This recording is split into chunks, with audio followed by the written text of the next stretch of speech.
Events at Black Tor by Roy Clark.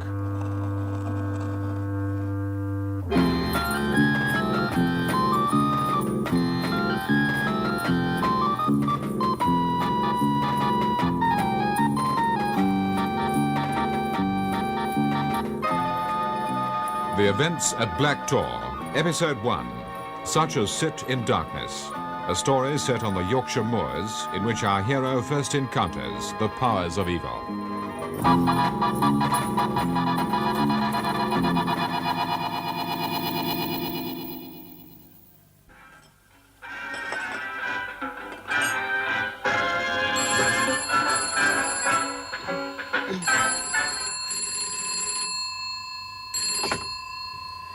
Police house, Scarp End? Oh, yes.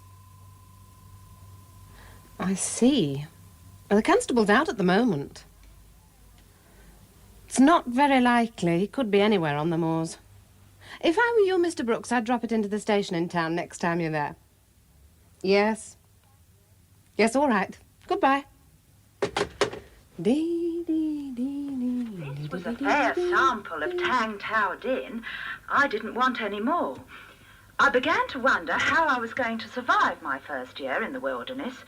I'd already had enough. You should try Scarp End, love. Da-da-dee-dee-dee-da-da. Ah, sounds like my lord on his charger.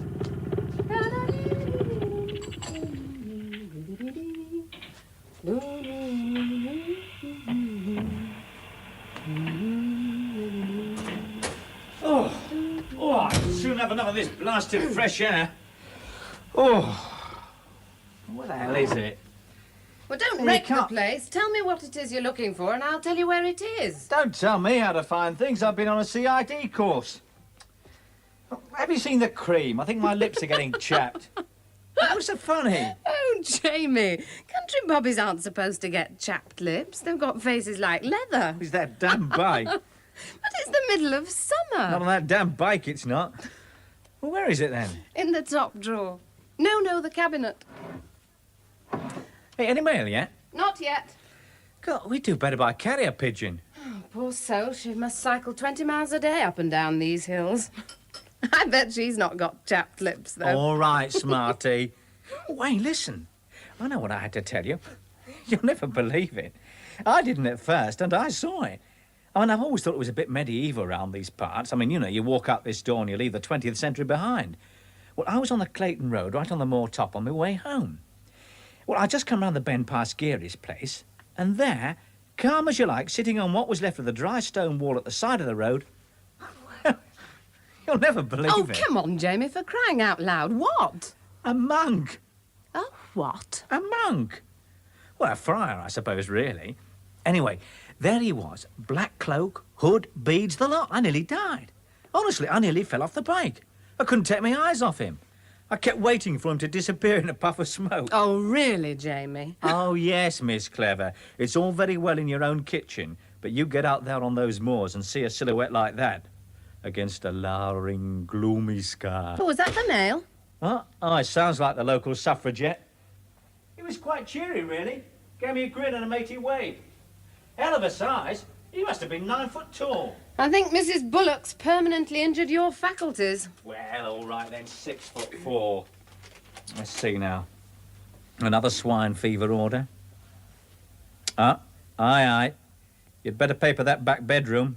Inspector's visit next month. I will not. If he thinks he can do any better against this damp, he can damn well have a go. What's that one? Oh, no idea. Postmarked Debden. Well, it's not official. Well, who do we know in Debden that's not official? Open it and find out. You're a very logical woman. I suppose that's why I put up with you, despite all the cardboard. Oh. Let's see. Morning and mass. Hey, you turning Catholic by any chance? What are you talking about? Well, listen.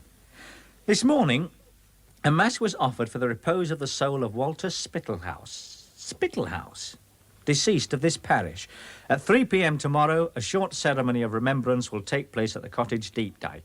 May the souls of the faithful departed through the mercy of God rest in peace. Signed, Michael Probert, O.P. Oh, it must have been wrongly addressed. Oh, No, they occupy a police house, Carp End. Do we know a Spittle House deceased? What was the name? Walter? I'm sure I don't. Well, I wouldn't forget a name like that. Who's died recently? Nobody. They live forever round here. I've seen the electors' list often enough, but no Spittle House in that. What about that address?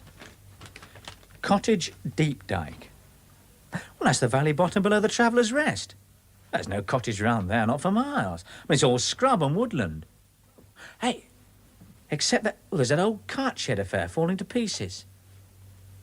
Spittle House. Hey, is there any more tea? Mm-hmm.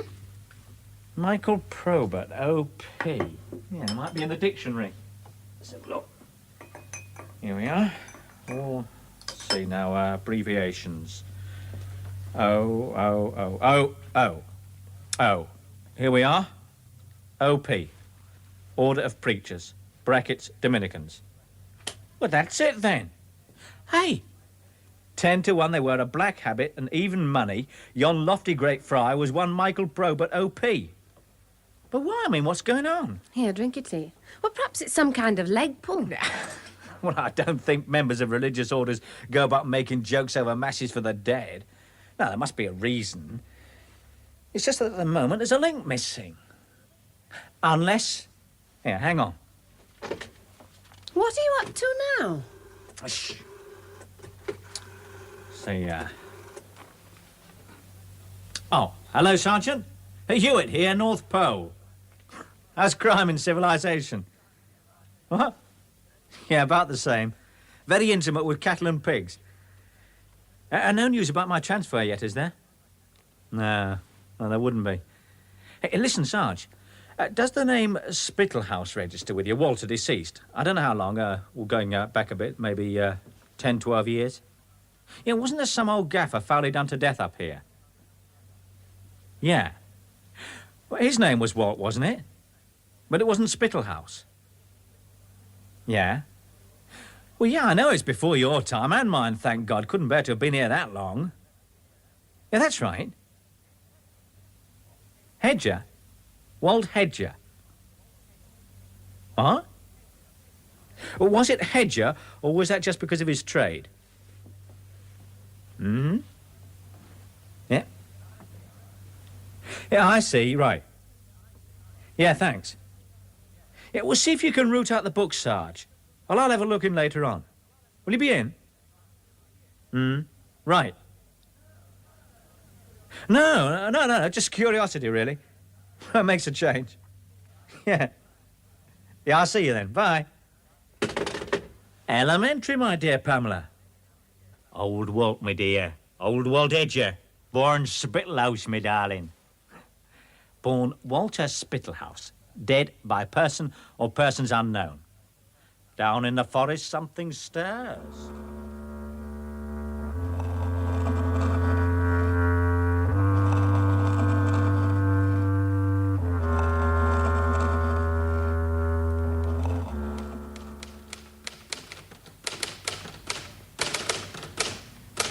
Oh, well, I wish I had your touch with this damn thing.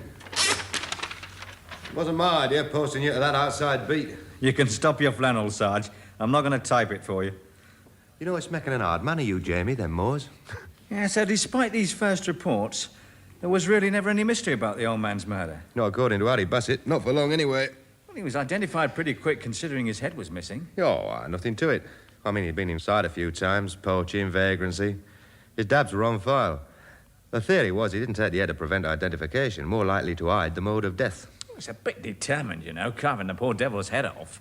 Well, not if he thought the wound in it was bound to point to who did it, like being shot in the head at close range from another poacher's gun. Messy wound, but one that would tell quite a story. Type of gun, size of shot. Could have narrowed things down a bit too close for comfort. Harry says they were pretty certain who'd done it. I mean, why kill an old recluse like that? Who'd want to, except another poacher in the heat of an argument about snares or a ferret or more likely still rights to a piece of ground? No. John Willie Sanderson was strongly fancied. Rabbit Sanderson. He's still up your way. Still up to his old tricks, they tell me.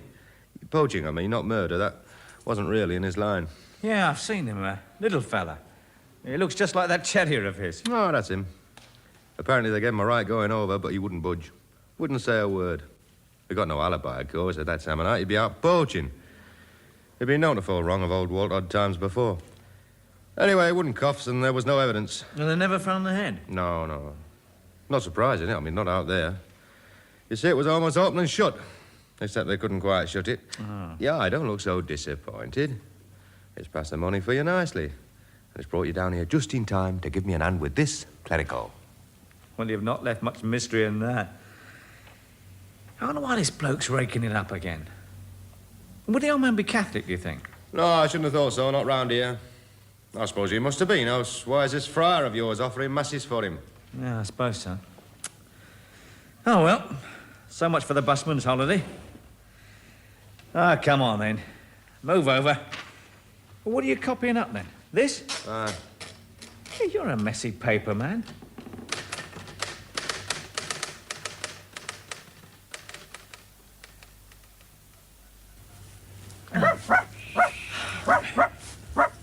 Oh, it seems a long trek for someone who's decided that the whole case is open and shut.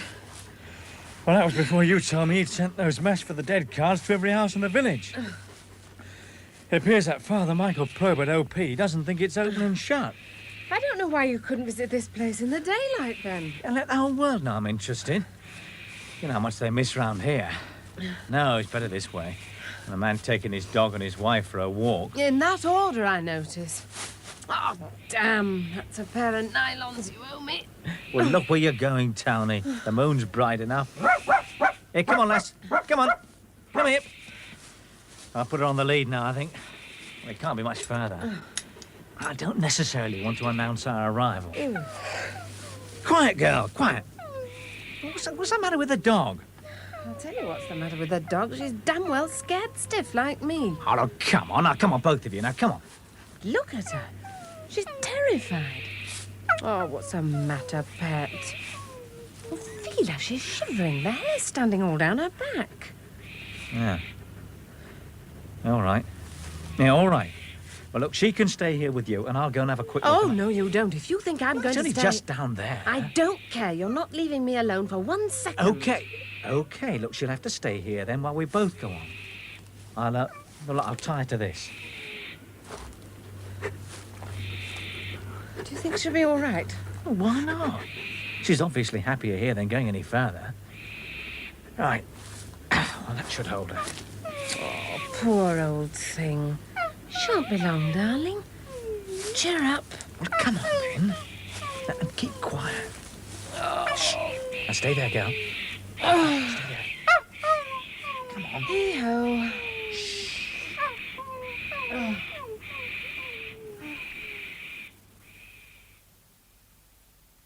I do hope she's settled down. Oh, she'll be all right. Hey, look. Look down there. Look, you can just make out the roof, what's left of it. And the chimney, see? I think so. Well, let's move across there. You'll see it better. Here, watch where you tread. It looks pretty quiet. Good. All right, you've seen it. Let's go. Well, hang on a minute. I mean, damn it all. Let's have a look inside. Oh, Lord. Well, there's just that piece of open ground across if anybody's watching. And look, I'll go first. Oh, Jamie. I'll make sure it's all quiet and then signal you. I'll wave a hanky, OK? Now, watch the way I go and you do the same. Keep yourself between the house and the trees. And watch your footing. Don't run blindly.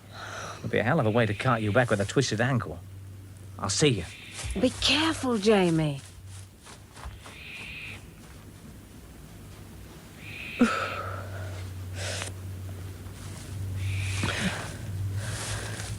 Oh, come on, Jamie. Best foot forward.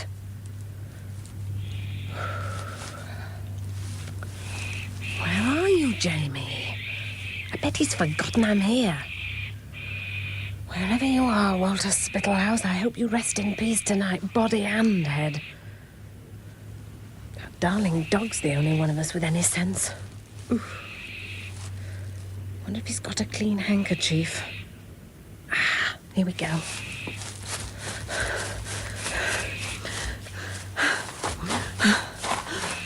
Good. Lovely. It's all clear. Come on. Have you been inside? No, not yet. It seems all quiet. The door's partly open. We can easily get in. You sure there's no one in there? Of course not. Just shift this door a bit more. There. Oh, come on. Right. What was it? A partridge, I think. They must use these beams. The roof's wide open there, look. Anyway, now we're certain it's all clear or the bird wouldn't have been here. Did he really used to live here? Well, apparently. It's a bit deteriorated now. Oh, I know, but even then... It reminds me of your sister's, sort of Scandinavian bear. You should have warned her about marrying that arty type. Oh, that's funny. She used to warn me about you. Hey, look, there's quite a view out here. That must be Black Tor. Where? The tallest peak. Looking very blunt and North Country in the moonlight. Because we don't normally see it at this angle. Is that a campfire or something? Yeah, looks like it. Tourists, maybe. It seems very big. I mean, it must be quite a way off. Yeah, still must be pretty nippy up there. At least it's warm enough down here. Well, we might as well have a rest for a few minutes. Jamie, we are not stopping here. Not for long, but I'd just like to hang around for a bit, see if anything turns I up. should have listened to my sister. She said policemen were absolutely unscrupulous. Now listen, Jamie. What the... What's that? Jamie, that's Bess. Jamie, we've got to help her. Yeah, come on. Hang on, lass. We're coming. Hang on. Hang on, girl. Bess, Jamie, what's happened to her? she's near here somewhere. Bess. Here, Bess. Here, girl. Come in, girl. Jamie? Jamie? Is she... She's dead. How? I can't tell. There doesn't seem to be any wound. Oh, the poor sweet. Oh, Jamie, bring her and let's go home. Please. Please, Jamie. Yeah. You're all right, love. There's more here than I bargained for. For both of you. It's all right. She's not that heavy.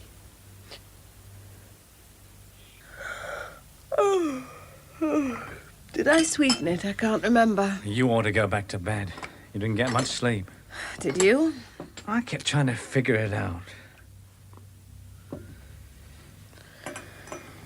When are you going to... What, bury her? Well, not just yet. I rung the vet. I'd like him to have a look at her. Post-mortem? I've had another look in daylight, but I can't see a thing. There's not a mark on her. Poor old thing. I feel so guilty about her. Who's that? What? Oh, it's your apparition from the moors. He's coming here. Yeah, that's him. Spectacular habit, isn't it? Black on white. I told you he was 9 foot. I don't know how the hell he folds into a mini. Hey, fasten your tunic. Did you leave the office tidy? Relax, they finished with the Inquisition. Wonder if he's brought a few answers this time. Oh, go on. Don't keep him waiting. Constable Amos James Hewitt. Well, that's right, Father. Well, come in. You're only a slender shoot, Amos James. I expected the usual cumbersome dignity. I'm the modern image, Father. Yes, sit down. Thank you. A mixed blessing, then. But maybe you'll be older with the helmet. If not, the situation offers its advantages. I'll be able to play it like the Hollywood bit and give you the old my son treatment after every pearl of wisdom. Are you in the market for pearls of wisdom, Amos James? I'm in the market for information, Father. Now, the thing is, Amos James, what goes on under the helmet, under the tunic? Seat of the affections. What can I rely on? Well, we don't come with any guarantees, Father. They tell me some of you policemen can go a long way on simple peasant cunning. It isn't enough. They tell me in the old days some of you friars could manage with it quite well. You've been in bad company, Amos James, picking up tidbits like that. Will you have one of these? Oh, no, thanks. No, I've got a packet somewhere. Oh, come on. I'll cadge it back. You'll not get one up on a mendicant. Well, thanks. Did the dog die? Well, yes. Well, how did... I was there. I saw you carrying her afterwards. What were you doing there? Same as you, I imagine. An instinctive check. I was interested in seeing if my little announcement was working. Well, I wondered too. What did you see? Well, thanks largely to your flat feet, Constable, nothing. It wasn't your fault. Well, that's very charitable of you. Oh, think nothing of it. I'm in the trade. Anyway, our instincts were right. There was quite a lot happening. What exactly? Tell me first, where were you when the dogs started to howl? In the cottage? Yeah. I thought as much. Then you owe that bitch a great deal, citizen. They were on their way there when she got wind of them. If they'd walked in on you, you'd have seen too much. I imagine she saved your life. Well, from what, Father? I mean, who were they? Some of your parishioners. Well, you probably know them all during the day. I don't, unfortunately. Neither does my informant. But he does know they murdered the old man's Spittle house. Well, don't worry, I'll arrange for you to meet him. I'm sorry, I'm not with it. I can't see why they would want to kill Pam and I, whoever they are. Oh, they didn't want to. It would have been most awkward. The last thing they seek is the limelight. But they would have had to if they felt you even suspected their activities. The dog gave them time to keep out of your way to avoid an embarrassing confrontation. Well, what were they doing? A ceremony of malice. Well, don't ask me why. Probably simply because they knew I intended to perform something clean there later. It's possible that things holy irritate like grit in the eye of the bestially unclean. They slit the throat of a young pig, for one thing. I heard that. The rest I wasn't able to find out. You put them on their guard. They're religious fanatics. Only they don't worship God. What then? Satan. They worship the devil. I mean, really, physically and actually. Horns, tail, and the lot. They don't attempt to rationalize it either. They don't claim they're worshipping the spirit of the new technology or the new humanism or something. That sort of jollops for the masses. These are the real devotees, the spiritual hardcore. I can hear Freud nagging away inside you. If you're convinced that I'm some sort of a nutcase, you'll be able to check. No, of course not, Father. It's just that... It's a lovely morning, Amos James. Sunlight on the moors, a bit of wind. Just as it was a lovely night last night. But not in that valley. Didn't you feel it? Thick and palpable evil. Your dog did. She died of fright, you know. Sheer terror. Can't you face that fact? But if you know all this, why hasn't it been reported? What's to report? I know next to nothing. Certainly I can't prove anything. I'd no intention of telling anyone at this stage, but after last night you'd leave me no choice. I can't let you wander about loose at nights. It's too dangerous. Relax. You're not obliged to believe anything, and anything you do believe will not be taken down in writing and given against you. You'll learn that there's enough solid crime in this to keep you fully occupied. You can leave the sin and the supernatural to others. How many others, Father? Just myself and St. Joseph. He's particularly good at this kind of thing. Though there is one other ally. I'd like you to meet him at the cottage this afternoon. Will you come? Well, yes. Yes, I can do that. Now, I don't see how I can report any of this just yet. And I doubt whether we've got a suitable form. Even if we win, boyo, and this does finally come to be written, I'll promise you one thing. You'll not need any forms for refreshing your memory. The trouble will be in forgetting it.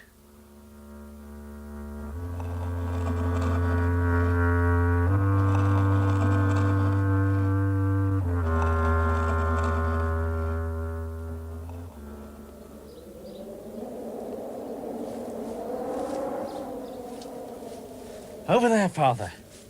Oh, you can just see the roof and chimney. Oh, it doesn't look any better in daylight. Oh, I can't see any sign of your informant. You won't, not till he sees we're alone. It wouldn't be healthy for him to be connected with either of us. We might as well wait inside.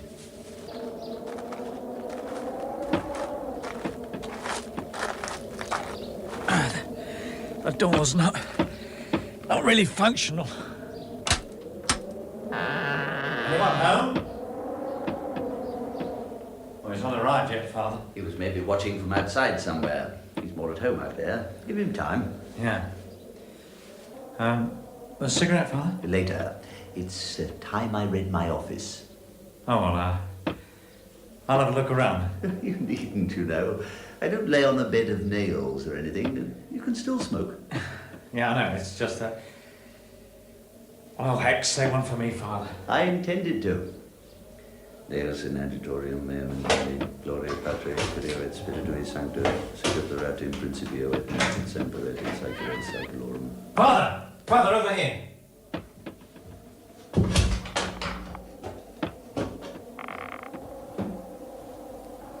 My God. That's no way to die. Shouldn't we cut him down? It's too late for that, Father. No, I'd rather things were left just as they are for CID. You know who it is? Yes. It's the man you police think was the murderer. Yeah. Yeah, that's right, Father. Sanderson. Rabbit Sanderson. Couldn't live with it any longer. It looks like he did do it after all. That's what it's supposed to look like. What do you mean? I mean, they did more than just kill the pig last night. There was a more startling climax to the ceremony. This. Don't you understand? This is my informant. This is the man I brought you here to meet. That was episode 1 of The Events at Black Tor by Roy Clark.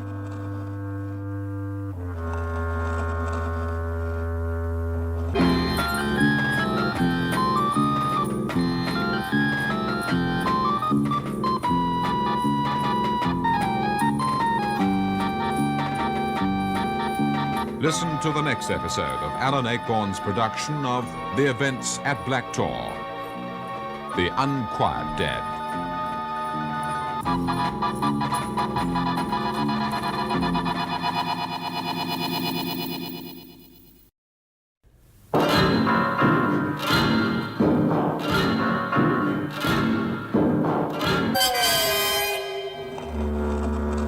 The Events at Black Tor by Roy Clark.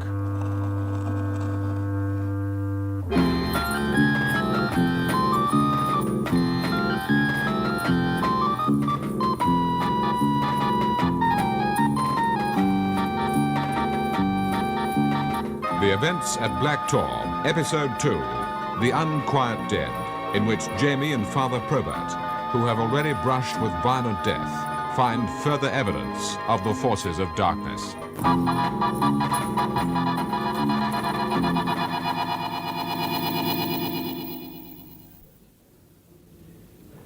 The jury soon made its mind up. I can't see why not. Well, maybe so. Have you decided on your verdict? We have, sir. Would you tell the court what it is? We find the deceased, John Willis Sanderson, took his own life whilst the balance of his mind was disturbed. The court will record that verdict. Thank you. You are discharged.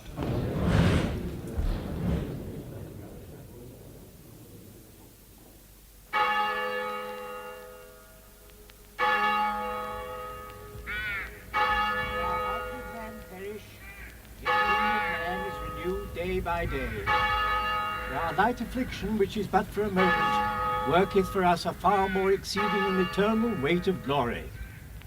While we look not at the things which are seen, but at the things which are not seen.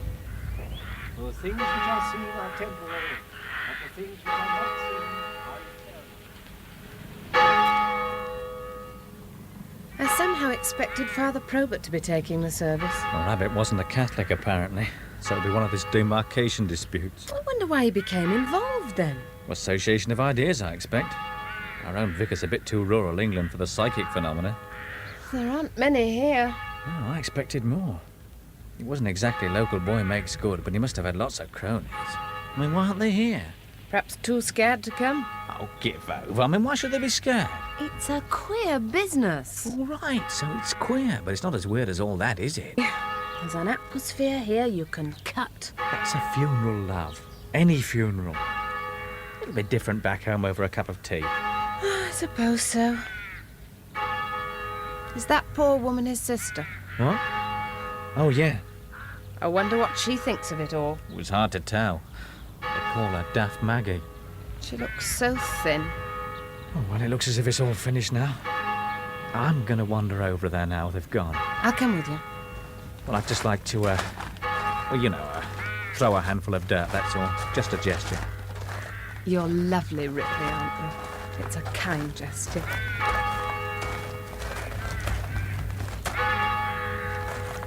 He'll not like the lack of space, will he? Not much room for a poacher. You know, blokes like him spend most of their lives breaking the minor laws. Regulars. The sort of Bobby doesn't mind. Well, not really, no. I'm sure he'd appreciate a farewell from the law. Go on, throw it in. They want more room than this.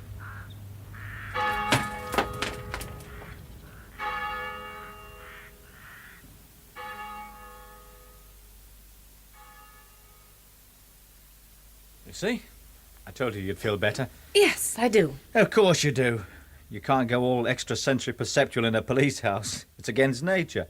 It's probably against police regulations too, come to think of it. Conduct prejudicial to good order and police discipline. Do you want another cup? No. Next time I had a ride outside. I've still got a beat to patrol. I'll have the natives going berserk, brewing their own ale and nicking each other's sheep. Maybe that's why they weren't at the funeral. They're careering up and down the hills in some wild, sensual frenzy. Oh, yes. I can just see that round here. Madly gay they are round here. I can't even remember a smile. Will you be long? Oh, a couple of hours. Well, I ought to have a ride as far as Craddock's Edge. I mean, somebody's got to tell them Queen Victoria's dead. Oh. And Police House, Scarpend. Oh, hello, Sarge. What, tomorrow? Well, I wasn't, but I will. Afternoon? Yeah. Yeah, of course I don't mind. Well, get me off the prairie for a bit. As long as you don't mind sheep dung all over your office liner. Yeah. Yeah, OK. Yeah, will do. Bye. What was that? Oh, he's got to go into DHQ tomorrow. Wants me to cover for him at the station for a couple of hours. Oh, you are an up-and-coming, bright young thing. It'll be a change. Hey, look, I'll have to go. Well, that's not a police bike. It's Father Probert. Oh, Lord. That medieval rig out on a motorbike. I don't know what he's like on the collections, but he can certainly beg the transport. He's coming in. Enormous, isn't he? You know, I sometimes feel a bit conspicuous in this outfit, but compared to him, I'm CID. Well, don't just stand there. Help me clear away. Put these over there. Come on, move. You know, he's trouble, is this bloke. With the best intentions in the world, he's trouble. Hello, Father. Hello, lass. Is that policeman of yours at home? Come in. Yes, he's in. He's through here, Father. Jamie's in here. Good day, Moss James. Ah, Father. If it's me that's making you fidget, you can pack it in. There's nothing up these voluminous sleeves. Oh, sorry, Father. Well, sit down. Will you have some tea? Yes, I will. Good. I shan't be a minute. It's made. You were at the funeral? Yeah. Yeah, there weren't many there. No, there wouldn't be. Well, I thought you might have been there. About the time they were burying him, I was saying a mass for him. That makes me a well-wisher, if not exactly a fully paid-up member, no? Yeah, I suppose it does. Did you wonder why there was nobody there? I did. Ah, good. The sugars are there, Father. Thank you, lass. If Rabbit wasn't a Catholic, how did you become involved, Father? When I was a lad, my family used to holiday not far from here. We did odd jobs for my father. He taught me how to snare. After I took my vows, of course, we lost touch. I'd nearly forgotten him. He traced me through my family, and he came to see me. And that wasn't easy for him. Expert as he was round here, the rest of the world was a bit overpowering for him. He couldn't read or write, of course. If you can imagine, it took a bit of determination. Well, he found me. He had a drink and a bite to eat, the usual embarrassed reminiscences, and then suddenly he was telling me this incredible story. I didn't have to prompt him. I sat there and it poured out like lancing a saw. His old accent got thicker and thicker, and his stained old teeth kept reappearing, and I've never doubted his sincerity for a minute. Nor did I suspect his sanity. So what could I do but believe him? And you still do? Yes, I do. How much did Rabbit tell you? I mean, what exactly did he know? He knew that there was a group operating in this area and performing hellish ceremonies. A few he'd seen himself, others he'd heard of. He knew why old Walt had been murdered, and he knew why they'd taken the head. He didn't know who they were? No. It's very little, really, isn't it? Until you realise that the great big fact is to know about them at all. This is the thing they can't tolerate. They depend so much on secrecy. Rumours they might welcome as providing the right climate of fear, but definite, concrete knowledge of their activities they can't permit outside the group. Can I read you this?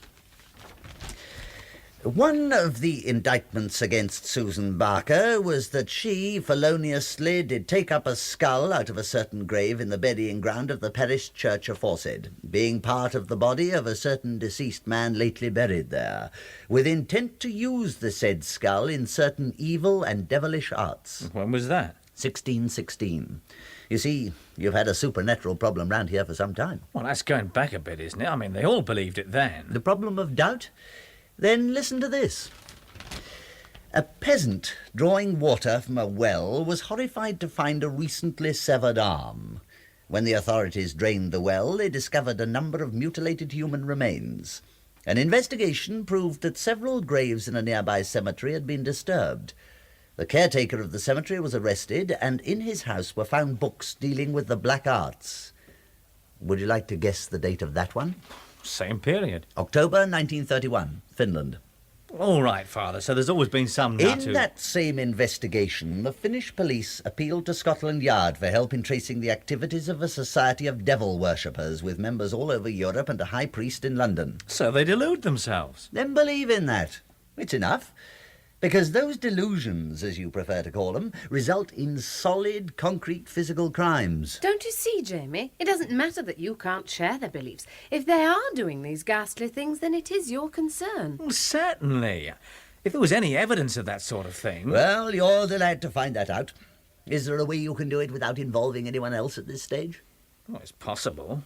Well, brief details, anyway, going back about, 10 or a dozen years. When? Well, tomorrow, as it happens. I've got to go into the section station for the afternoon. I shall be out on my own so I can get the old occurrence book out. Well, there'll only be the various facts. I mean, all the statements and reports will have gone to DHQ. But there'll be enough to show the kind of things we're looking for? Well, yeah. If anything like that's been happening, it'll be there. You'll be on your own, you said. All right. All right, if you should happen to turn up about 4:30, say, I shall be able to give you a progress report. Well, it's a bit thin, Father.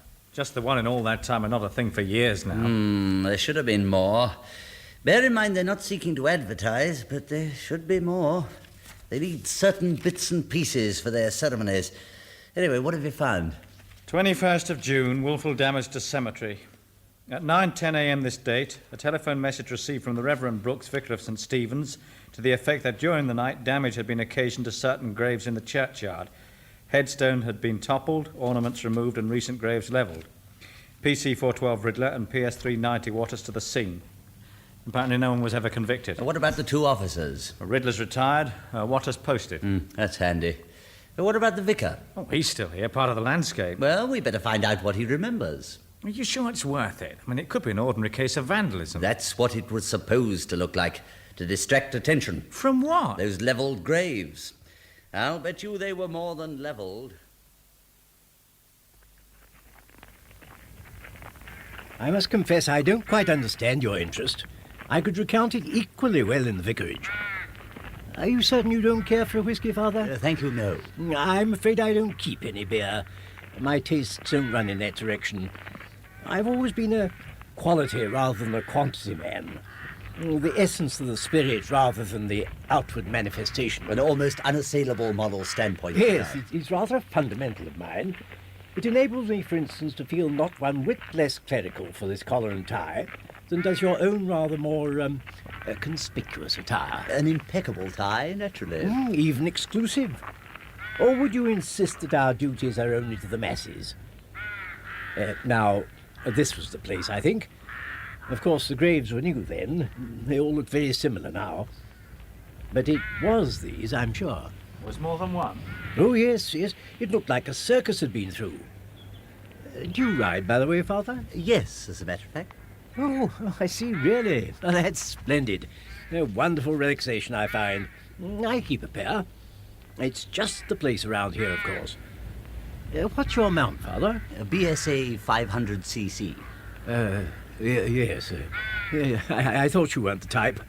What exactly can I do for you, gentlemen? A little information, Vicar. Inform a Catholic. Very exhilarating. Tell us what you remember about it.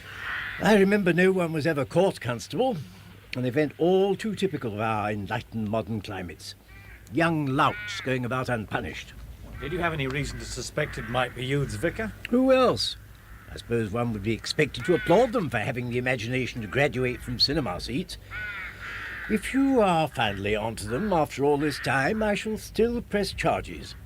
I shall want them prosecuting whoever they are, of no matter what denomination, Father. So if you've come here to plead a case... What did they do? They raised havoc in my churchyard. Sheer hooliganism. Considerable damage. The really appalling thing, I remember, was the total lack of any regard for the solemnities of the place. They levelled some graves, didn't they? Kicked them flat, deliberately trampled them. It was like a building site. Soil all over the place. Was it all topsoil? That's a peculiar question. It's important. Well, you've no right to expect me to remember a detail like that after all this time, but I do. I remember thinking it a nuisance. There were quantities of clay around. It stuck to everything. Clothes, boots. Now, that rather suggests that it wouldn't all be topsoil, doesn't it? I gather you think it was more than just a nuisance. I think it possible that the graves were interfered with at a deeper level than was first thought. I wonder why it is. As soon as the RCs arrive, one's knee-deep in phenomena.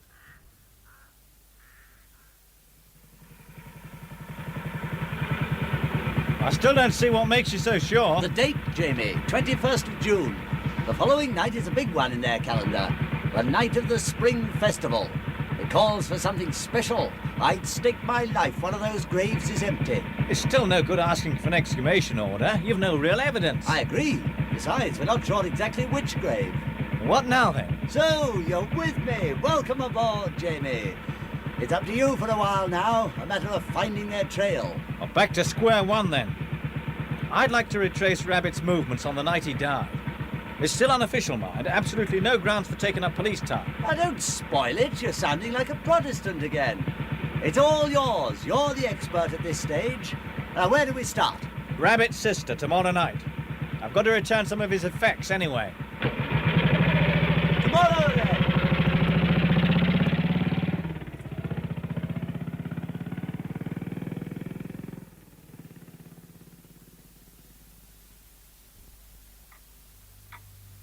His pipe, his knife, and there was also a bit of poaching gear.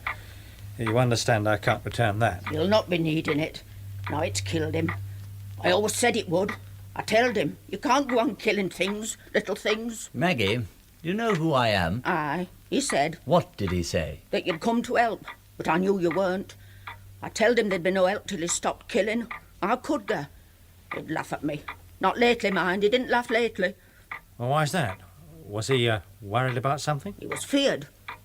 Sometimes afore he went out, others be he came back, but he still killed. He used to leave them there on sink. Their little bodies still warm and bonny. What is there that's half so bonny? You could feel how much he had to pay for one day. I could see. But men won't listen. The night afore he died, out there in t' lane, I saw his funeral. But he wouldn't listen, and so he's dead. Choked with his own snare. What will you do, Maggie? Stay here. With me cat, like old daft women's supposed to do. She's soft. With me any road. And if I watch her, she won't be killing. Not if I watch her. If I'm careful. You're a gentlewoman, Maggie. Bless you for it.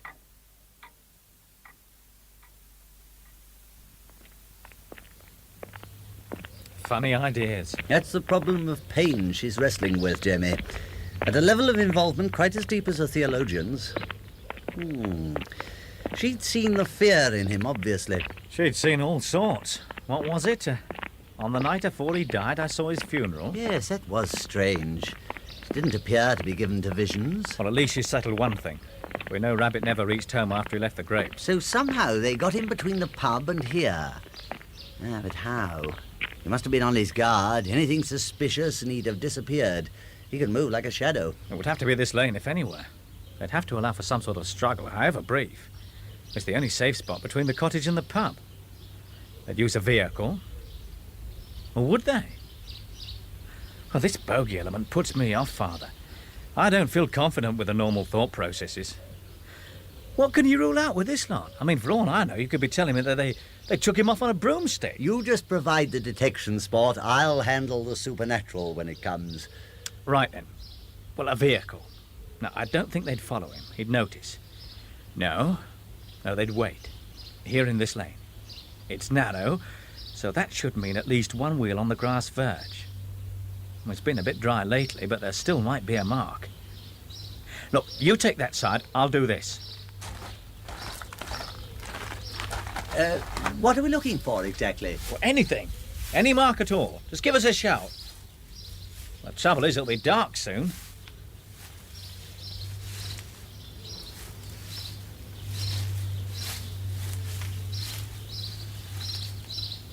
Jamie, come here.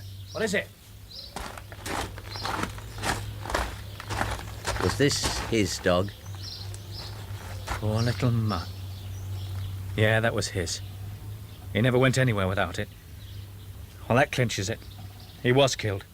He'd never have done this. I mean, what a vicious swines. They haven't just killed it. That's the kind of malice we're going to be up against. Well, it'd be a pleasure.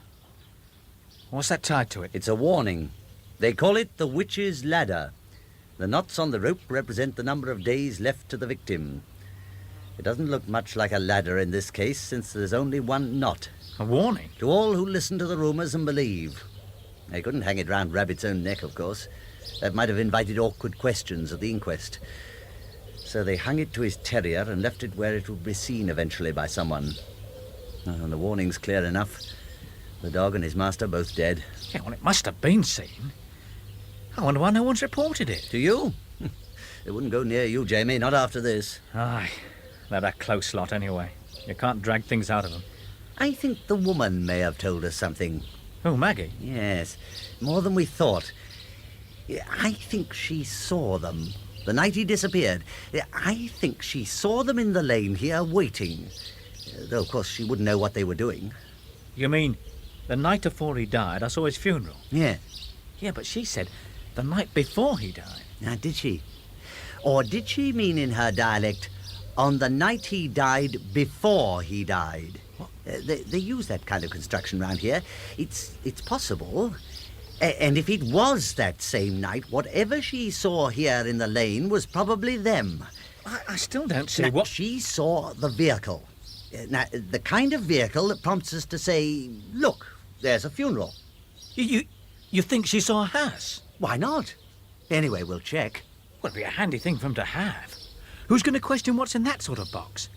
And if they didn't want to use a coffin, well, there's always the hidden compartment underneath where they shove the unceremonial stiffs. But you don't just hire one of those. I mean, well, not self-drive anyway. No. It would have to mean an undertaker with some funny habits. Well, we might as well begin locally. Who have you got? Funeral directors. Let's see, well, there's two. A co-op?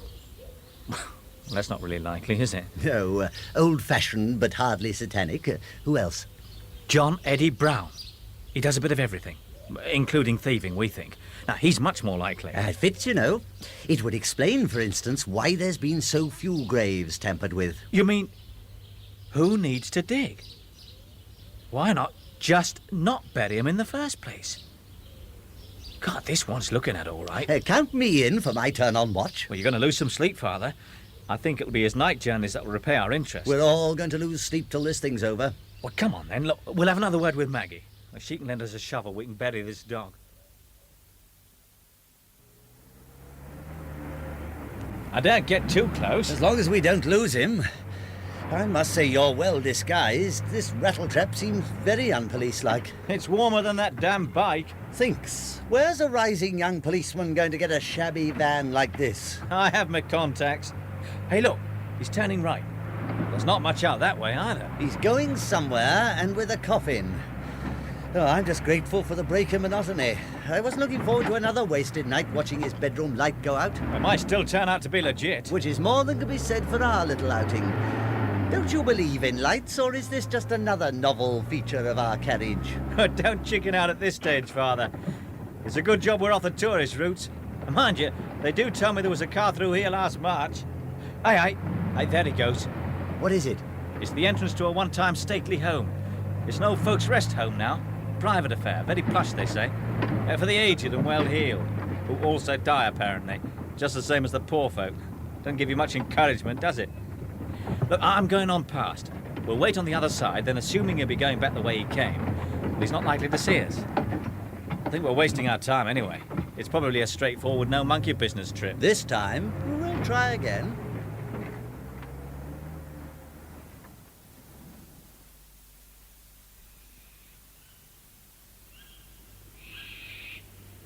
He's a long time, isn't he? You see, there could be several things to do. No. Here he is. Yes, at least it's someone. Yes, it's him. I suppose the coffin's full now. I expect so. I'm inclined to think we're on to something. He's alone. Now, he wouldn't be, would he, if his errand was routine? I mean, his burdens are always heavy.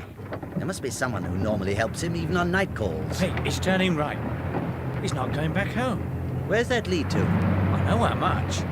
Well, there's a farmhouse come pub, the Traveller's Rest. Bit late for a pint. Well, the landlady's got a bit of a reputation. He's not really dressed for courting, is he? We mustn't lose him now, Jamie.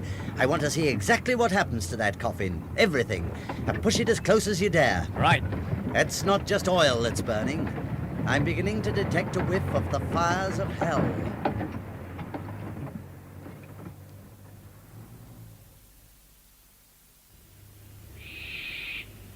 The hearse is in that barn affair. Come on here, boy. What's ever feed up dog of yours? Right. I'm going inside. Suppose he comes back. We'll hear him. Why do farmers never oil their hinges? Do you want me to risk a quick look with a torch? Yes, it's better than falling over everything. Just a touch now. Yes, that'll do. Careful, mind that petrol tin. At least the coffin's still in the hearse. Yes, but what's inside the coffin? Do you think They were in here quite a while. They weren't carrying anything when they came out and went into the house. No, but there's more than one door to this place. Now, I want to look inside that coffin, Jamie. Or rather you than me. The temple of the Holy Spirit, Jamie. Well, not in the films I've seen. Now, give me a hand with this door. Now, if you'll hold it, I'll get inside. I think you'll have to come on in, Jamie. Steady this lid. This is definitely beyond the call of duty. Right. Have you got it? There's only a finger hold. Yeah, all right. I'll raise it when I give the word. Just gently now. Right. Now I'm going to raise it my side. Do you want the torch? Daren't risk it again. No, I'll have to feel in. No. Oh, What is it? pass me the lid to my side. All right, I have it. Let go. What was it? What's wrong? Feel for yourself. Put your hand in and feel. It's empty. Yes, but what else? What? It's warm. It's still warm. That was episode 2 of The Events at Black Tor by Roy Clark.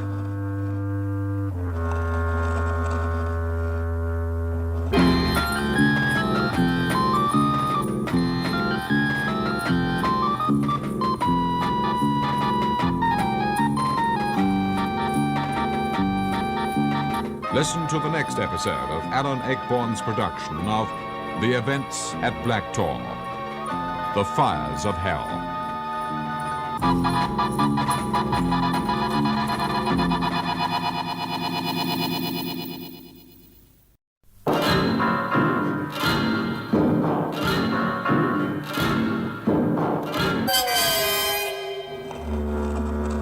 The Events at Black Tor by Roy Clark.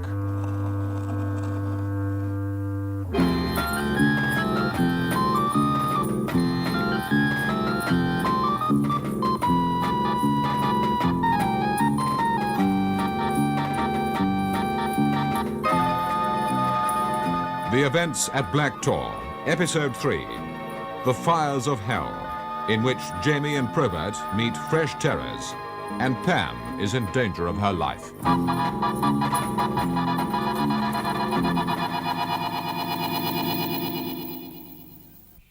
It's still warm. So whoever was in here was Still alive, yes. I've never been much for muscular Christianity, but I'm sorely tempted towards roughing up this lot of beauties. You'd better get home, you'll be missed. All right. Who the hell do you think's going to miss me, then? Cue for exit, Brother James. The lid. Gently now. Right. Mind your great feet. Let's disappear. Right. We've got to close the door. That'll do. Well, if you hold the torch, I can get through that. If there's any doubt, shove it wider. Get out of it. Go on, damn thing. Don't move. All you have to do is hold the light. Does it feel better having me doing things at your suggestion? Is that it? You're getting a bit of your manhood back, are you? Well, how am I going to see you? You know when. On your own, I mean. You know what I mean. I know what you mean, all right. You'll get your share. Turn and turn about. Don't be greedy. You've still got a lot to learn. Ah, here, Tib. Where are you? Here, Tib. Oh, don't start that thing yet. I don't want him running over. Oh, he's here somewhere. You stop waving the light about. Here, Tib. Oh, you're over there. Come on, prettykins. Where are you? Where the hell did that drop from? Look at his fur. Oh, what's the matter, Tib? Oh, he's you. He doesn't like you. Ah, well, it's mutual, I'll tell you that much. Never mind, Tib. Show the light. The light. Hold your shirt on. And don't forget, tell Goliath I'll need more powder. You can pick it up from him at the funeral. Shall you come and fetch it? You bring it up. Same night, here, before somebody wakes up. You better not mess about. I'll bring it. Shall you be here on your own? We might be Tibby sharp. You'll have to see, won't you? You'll have to see.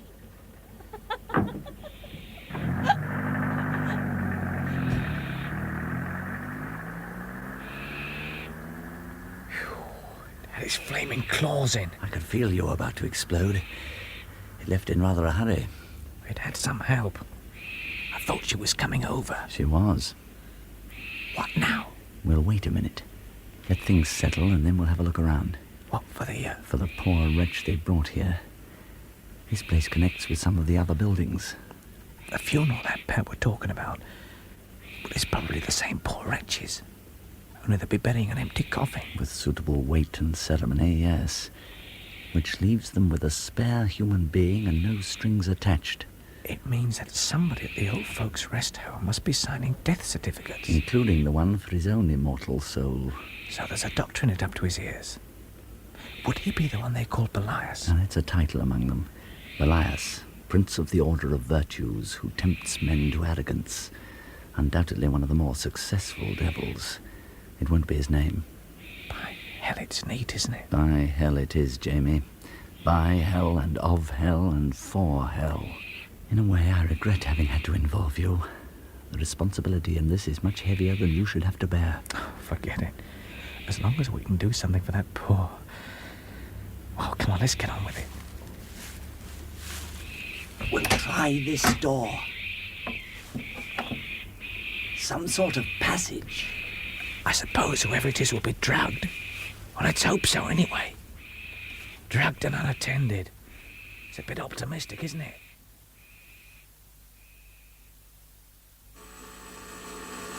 Oh, now what? Yes, can I help you? Constable. Oh, I'm afraid not at the moment. He's out. Is it urgent? Aye. Oh, well, I can ring through to the section station for you. They'll send someone out. No, this constable. But if it's urgent... I'll wait. I don't know when he'll be back. It might be some time. I'll wait. Are you a local man? I could send him to you as soon as he comes in. I'll wait here. I suppose you'd better come in the office. You can wait in here. If you get tired and change your mind about me ringing through to the section, just knock on the door. I'll have you through here.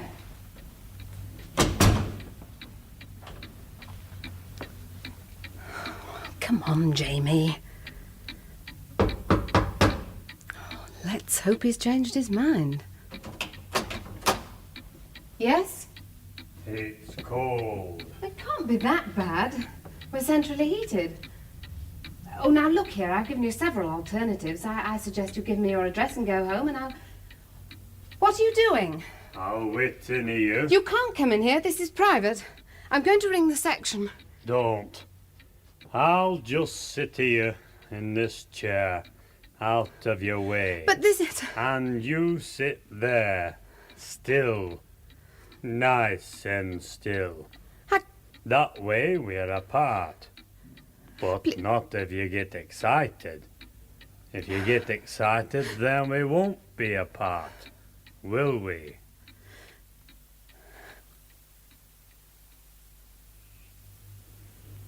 Well, that cupboard's bare. That leaves only this.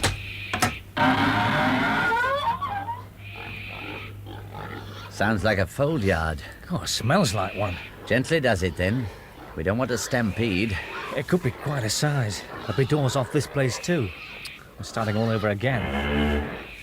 Oh, what's that? A cow or something. Well, this place gets me. I don't know what to expect next. A beast from 50,000... Well, it doesn't sound like any midget. I think we'd better risk another quick flash with your torch. Yeah. Okay. You ready? Go ahead. Jeepers! Some cow! God, it's like a ruddy buffalo. Journey's end, I'm afraid. We can't get past that without shattering them all in piece. Back up, Jamie. Ever so gently now. Phew. So whoever was in that coffin would be somewhere on the other side of that bull. Yes. It's not a bad way, you know, to prevent prying eyes. Tramps have been known to kip in barns, but no one's going to be nosing round there. What a place to wake up in, though. I hope whoever it is well drugged. Amen to that. We can't just leave them there. I know, but we have a couple of days, and so have they. These people won't be doing anything till after the funeral, at least. I'll tell you later why I'm so sure. In the meantime, the best service we can do for whoever it is to make a silent exit. And one more thing, Amos James. Don't be talking to me on the way back in the van. Whoever is in there needs all the rosaries they can get. Can't you give me a better description than that? No, I can't. He was so ordinary. I thought you said he gave you the creeps. Well, he did, but it was his manner, his total lack of expression. Well, what exactly did he do? He didn't really do anything. Oh, I know it sounds nothing like this, but imagine how I felt at the time. What really scared you? Everything about him. The way he could come and force his way in when you were out. The sense of threat, Jamie. Easy to imply without being specific. Aimed probably as much at you as at Mrs. Hewitt. He took a risk, though, didn't he? All right, he got away with it this time, but it was a risk. I mean, not real sensible. I mean, how did he know when to leave? Suppose he'd still been here when I got back. He wasn't, was he? How long before we arrived did he leave? Oh, just a few minutes. Coincidence, Jamie? There must have been somebody outside to give him a tip-off somehow. The real point, Jamie, is that we take the hint. 1, we don't leave Mrs. Hewitt alone again at night. And 2, well, there are certain other precautions we can begin to take. I want you to let me indulge myself in a little ceremony in this house. Well, of course. Well, what kind? As far as you're concerned, its more spectacular side will be the Latin and the sprinkling with holy water. I think I'd like that, Jamie. Well, if you think it's necessary, Father. I do. Let me put it this way. Because of the hideous practices carried out in certain places, the concentration of evil becomes almost solid. And I'd feel happier if in this house at least we began to cleanse with the counter-energy of purification and prayer. Jamie? All right, yes. Go ahead, Father.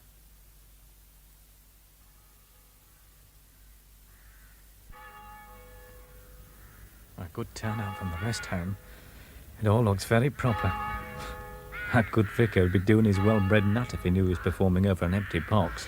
I suppose the opulent-looking gent is the rest home director. Yeah.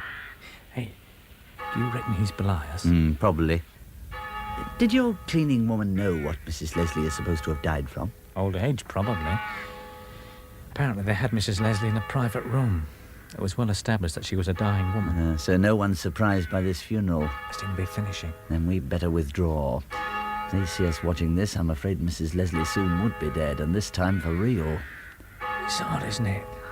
On a morning like this, yet in this quiet little English country churchyard, that foul charade's just been played out. There seems to be a mark of evil that it has no sense of the ludicrous.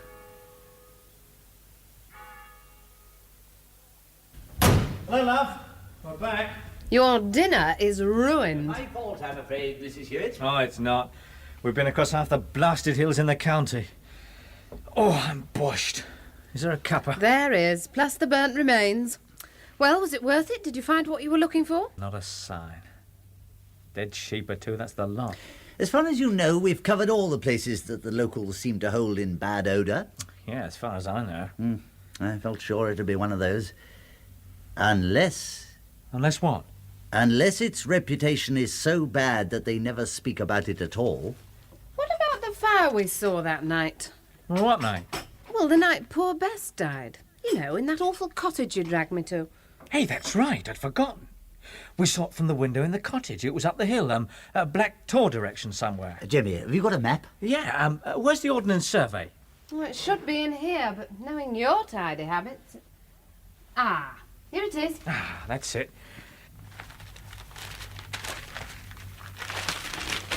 Right, now then,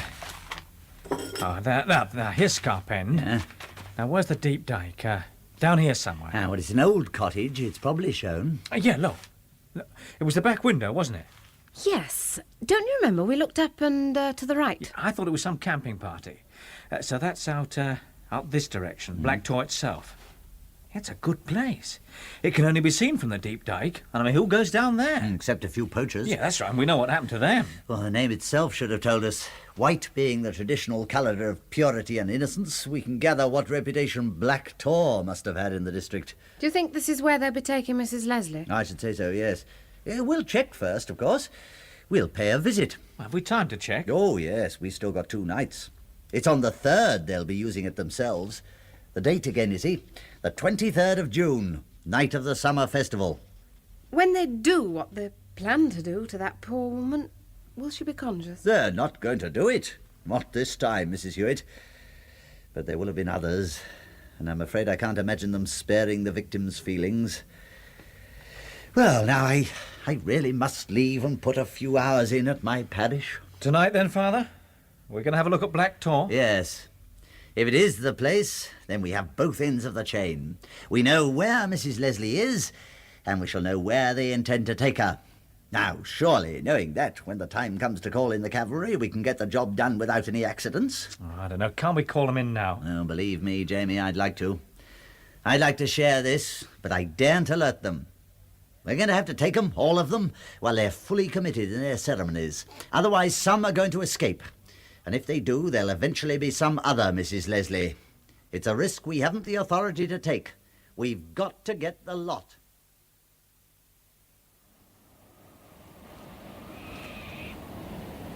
I thought we might just as well get our bearings from the cottage itself. That's wise, I think.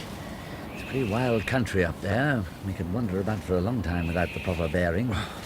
Do you think they might be performing tonight? There's no calendar reason. It's just possible. It depends on how committed they become to a regular ritual. Also, there might be something in the nature of a rehearsal for the festival. Their procedures are quite complicated. You're telling me. I've been reading.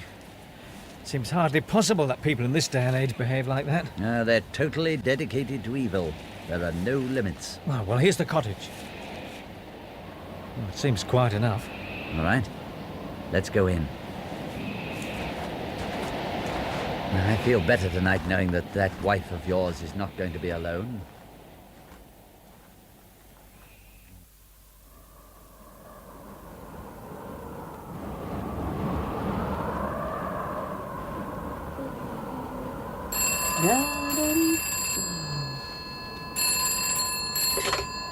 Police House, Scarp End. Speaking. Oh, hello, Madge. I'm just making some supper for us. What do you fancy? Oh, no, it doesn't matter. Can't be helped then, can it? No. Yes, all right. Some other time, then. Bye.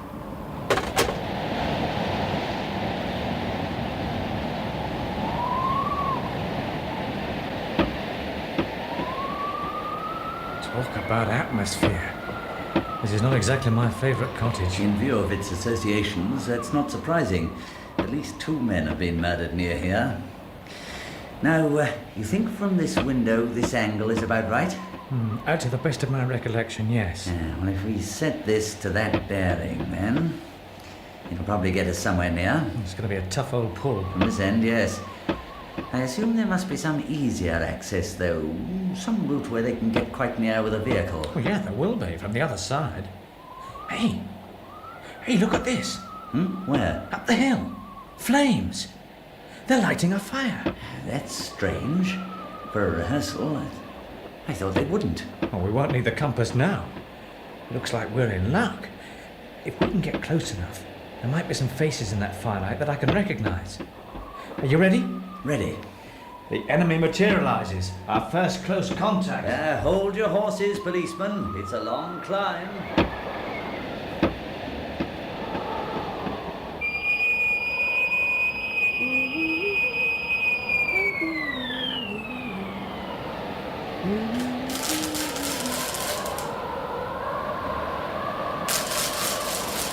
What's this?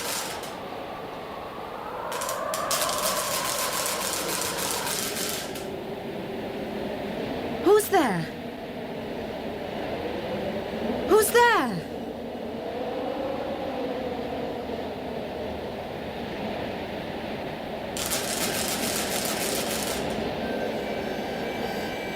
Big funny jokes.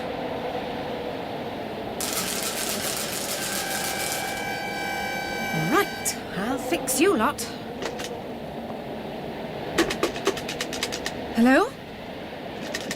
Hello? Oh, God. Go away! Go away!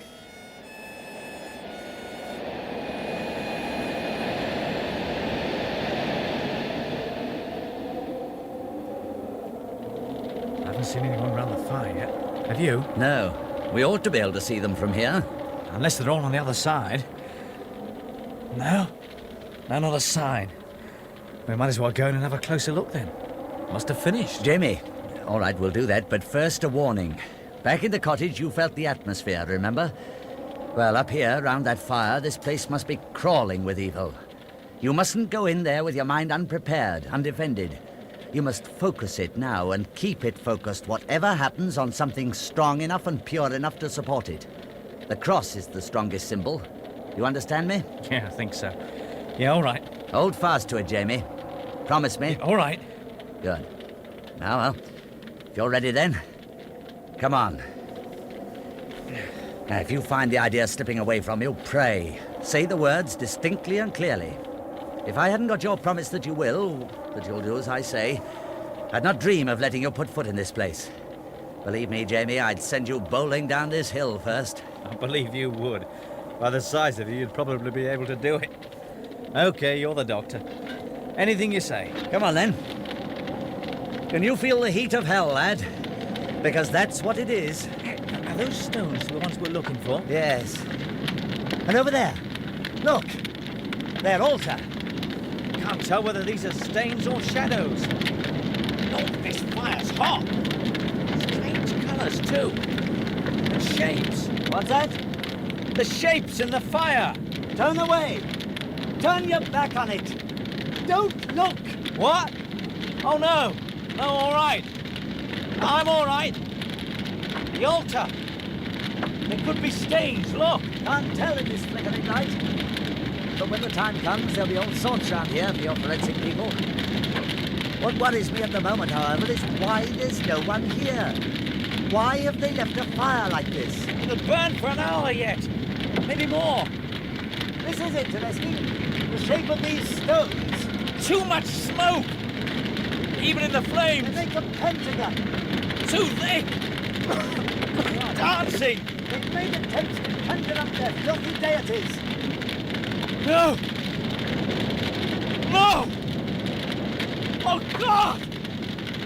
The horns are rising! Jamie, go back! Oh, no! No, in the flames! Look what's in the flames! Oh, God, have mercy! Look what's in the flames!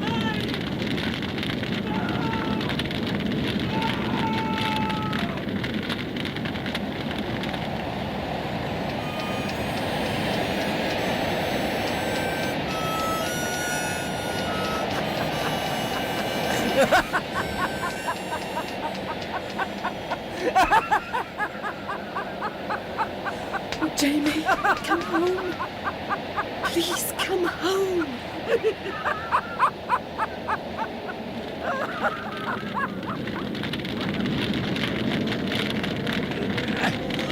Come away! Come away, lad! It's me! Let me go! Let me go! I'm sorry, lad, but if it's the only way... Oh,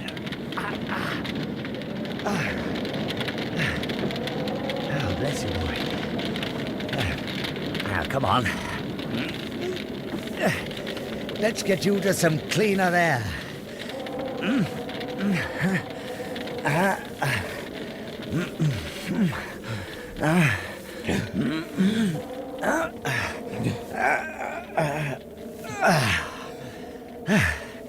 Now, come on. Breathe now. Deep. Come on.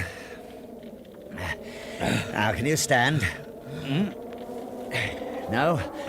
All right. Flop down here. I'm going mad, Father. I saw the devil. Breathe. Breathe deep. You're not mad, nor are you going to be. Now, what did it look like? Don't ask me.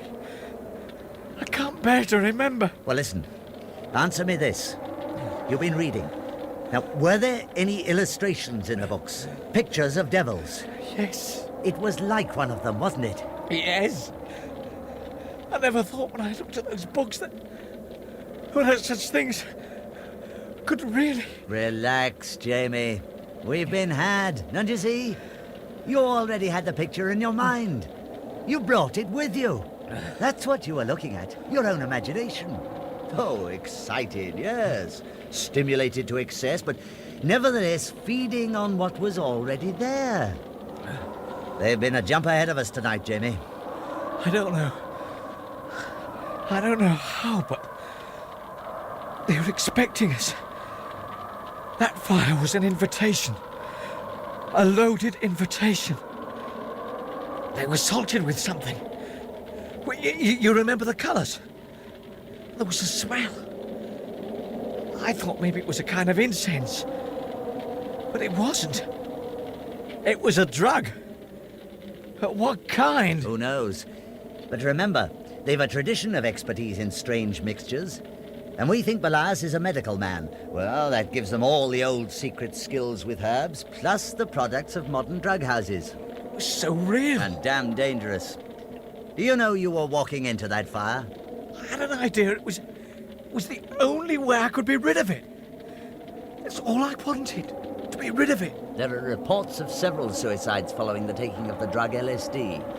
Oh, that in the fire might have been something similar. It plays on the imagination, overexcites it, creates its own temporary reality. Then, as in your case, that reality is so horrible as to be intolerable. Well, fortunately, things didn't get so far. What is still disturbing is the precise way in which we've been anticipated tonight. How could they? I can understand their knowing our activities in a general way, but how did they know we were out tonight?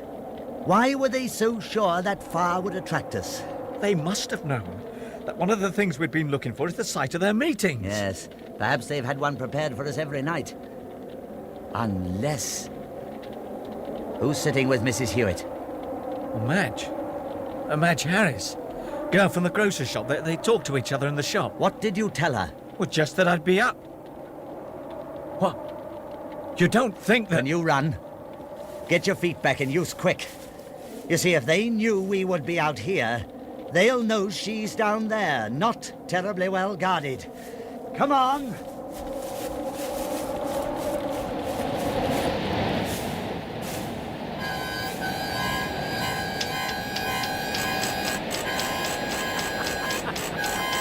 That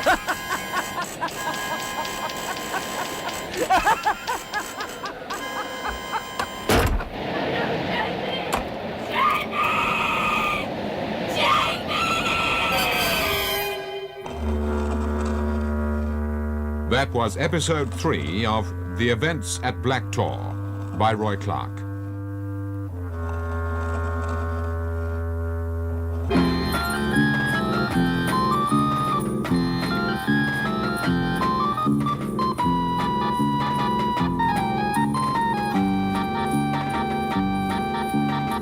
Listen to the next episode of Alan Ayckbourn's production of The Events at Black Tor, The Hounds of Hell.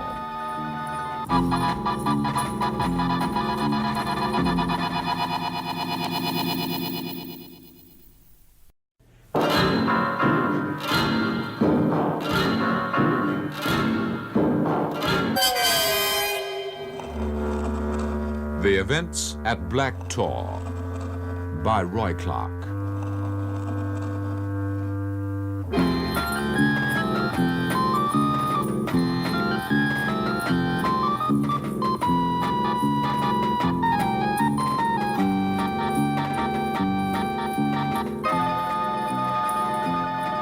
The Events at Black Tor, Episode 4, The Hounds of Hell, in which the police move in and Pam, Jamie and Probert are trapped.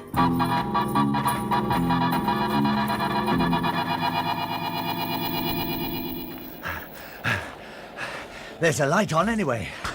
I never realised how alone and lonely the house is. I think it might be best if we got off the road and moved quietly. I know you feel like rushing, but just in case. All right. I don't suppose a minute longer will matter. Hell, I hope not. Can we cut the angle here? Across the field? Yeah. There's no why, just a ditch. Come on.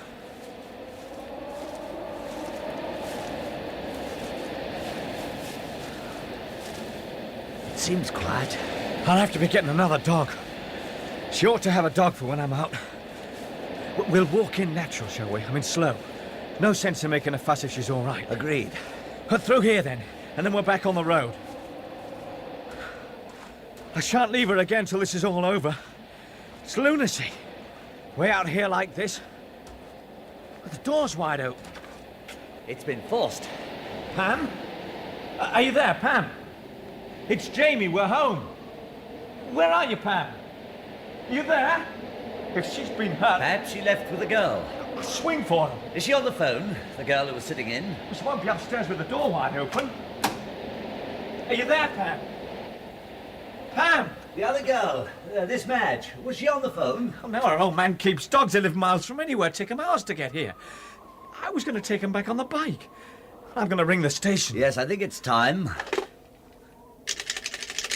There's nothing here. It's dead. I must be mad. I mean, fancy leaving her. What am I going to do? Shh. Listen. Pam! Pam! Oh, Pam. Where have you been? What happened? The door's been... Give her a chance, Jamie. Are you scared us to death? The door's wide open. The phone's kaput. What's been going on? Have you had your supper? Well, of course we haven't. I'll get you some. You have tea or cocoa? Tea will be fine, Mrs. Hewitt. Gently, I think, Jamie. What is this? I mean, doesn't she know? What's going on? I'm not sure, but I think we're going to have to find out slowly. Pam, listen, love. What happened tonight? If you want something warm, you'll have to wait. Pam, what about the door? It's been forced. There's some cold meat if you'll have a sandwich. Now, look, put those things down and listen to me. What are you doing? Don't worry about the tea, Mrs. Hewitt. I'll see to that. Now, love, look. Now, listen. What happened tonight? Now, tell me. What happened to your face, Jamie? Your face all smudged. You look funny. Tell me what happened to the door. You smell of fire. You were out when we got here. Where had you been? Outside. Walking. Where? In the lane. I was in the lane. I don't know.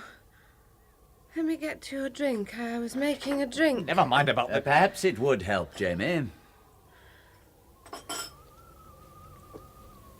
I suppose that phone will still be dead.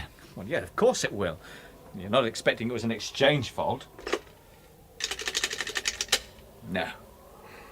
No, I lay a bet the wire's been cut. I think something similar may have happened to Mrs. Hewitt. You mean that's why she won't tell us anything? I don't think it's a question of her being unwilling. I think she's unable. But why? Because she's forgotten. Well, just like that. I mean, amnesia. She remembered me. Well, you. I mean, I thought everything went. The lot. Not always. Sometimes it's a safety valve. In effect, you forget what you have to forget. Have to? Or crack. Or so they say. You mean the head shrinkers? Oh, it doesn't seem at all unlikely to me that there should be some natural way of cushioning a shock which might otherwise be unbearable. After all, I believe in a God of mercy. It's the instinctive equivalent of what the doctor does with his sedatives. Poor kid. I wonder what the hell they've done to her. By the looks of it, nothing physical. At least you can be thankful for that. I should say they've worked on her nerves. Scared her half to death. Well, she's had a hell of a shock. Yeah. I think shock would be the medical term for her condition at the moment. Questioning only distresses her. In my own house? I look forward to the time when I can get my hands on somebody's collar. I mean, somewhere behind all this hokey-pokey, there's bound to be some flesh and blood, and I'm going to get me a piece. I mean, why pick on her? Your most vulnerable spot, Jamie. The way to a man's heart is through his woman. I'd like to pay a visit to that rest home, sort out that Belias twit. And make it plain to him that we know all about him, and therefore about Mrs. Leslie. If we can conceal that, she has another 2 days to live, and we have a chance of saving her. But we're not going to be able to do it without help.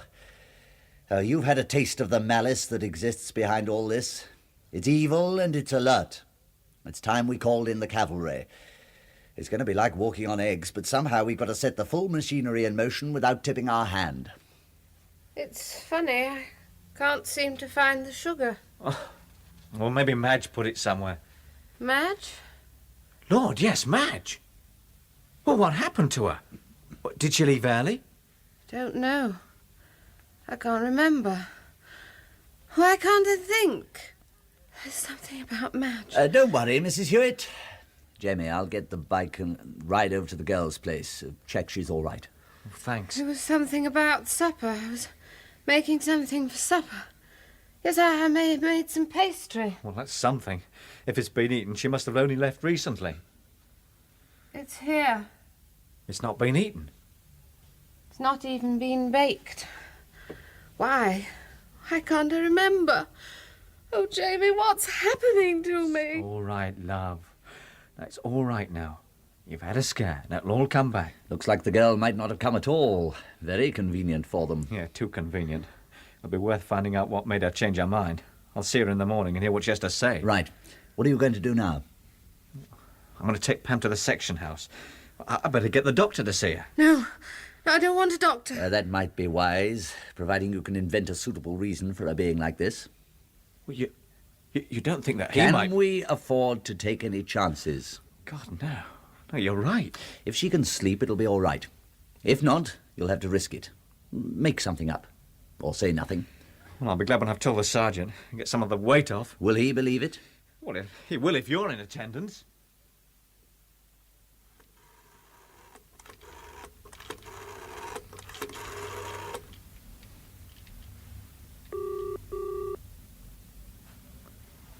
Well, there's your phone in action again, anyway. Pity the rest won't mend as easy. I'm just thankful you believed it. In the shade of that muscular great monk, what else? Well, I hope they're listening to him at DHQ. They must be. He's been there all morning. I thought when I saw you coming back so quickly that they'd laughed it off. Oh, I got tossed out early. Well, you know the force. Secrets only for the chief superintendent and above. Well, he can't be telling him anything we haven't already told you. No, but you know how it is. Well, it's bad for their image, you know, mixing with sergeants and things. So report back to your section, Sergeant. We'll take it from here. I hope they take it easy, that's all. Yeah. That poor old dear on ice up at the pub. Well, they've got the message, you'll see. I know it's hard to believe, but they can walk softly when needs must. They want to know why you didn't report it earlier, incidentally. Oh, naturally. That's the standard operating procedure. In every situation, leap unerringly to the old standby and see what you can blame the PC for. You know just how much they'd have been impressed if I had reported it at the beginning. I know, but you get a rollicking anyway. You can't argue with the facts of life. What are you planning to do with that lass of yours till all this is over? Would you like her to stay here with my missus? Well, would you? She's been here in the bed all morning. Oh, thanks. Well, it'll only be till tomorrow night. All right. Win, lose, or draw. Well, what do you think? I mean, can it be done? Can we get them before they can kill Mrs. Leslie? I don't know. The trouble is we've nothing on them. Nothing solid. They'll have to be taken in the act. It's the only way. Exactly. And how do we ring the district without tipping them off? Well, the answer to that little problem is no doubt what they're working out right now at DHQ. Come on, get your helmet. I don't fancy sitting around here any longer. Let's go and see your sitter's father. What's his name? Harris. Ah, that's right. Come on. You think the lass herself is all right, then? Madge? Oh, yes. It was obvious she was as puzzled as anybody why he was making such a fuss. She said it wasn't like her old man to get excited about anything except his dogs. Apparently, he got pretty nasty before she understood that he wasn't kidding. Did he, give her any reason why she wasn't to go to your place? Well, none that made any sense. But he was determined that she shouldn't go. Very. You'd have thought it was a matter of life or death. That's what she said. And what do you think? Sounds like he was told to warn her off by somebody who was able to give him a right scare. It'll be interesting to find out who, if we can. Well, he must know enough to know what to be scared of. It's the best lead we've had. I mean, hell, it's like old times. It's the only normal bit of police work I've been on since all this started. The only thing that worries me is should we be following it out? I thought about that. Well, they'll learn about it. Very likely. But it still won't give away what we know. It would be a sight more suspicious on our part if we didn't follow it up. Now, that really would get them thinking. No, they'll be expecting us to go as far as this. What worries me is why are we suddenly being presented with this solid, clear-cut lead?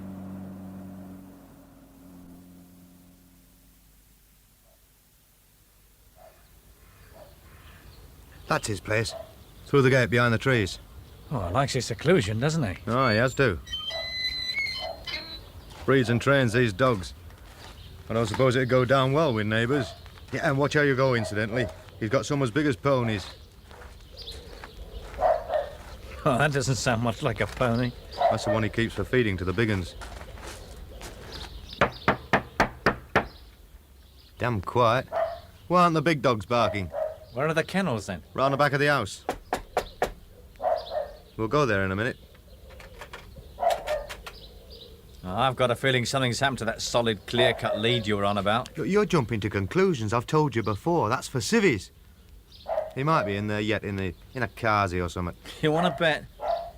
That's rather peculiar. It doesn't feel right. Oh, give over. What are you, clairvoyant? Take it one step at a time, without the atmosphere bit. I do so admire your professional calm, Sergeant. Come off it. It smells, you said so yourself. I mean, why aren't the big dogs barking? There ought to be a hell of a fuss. I can't see anyone in this room. Only the dog. Try the other window. No, nothing in here. I'm going to have a look around. Hang on. I'm coming. You try the kennels. I'll check round here.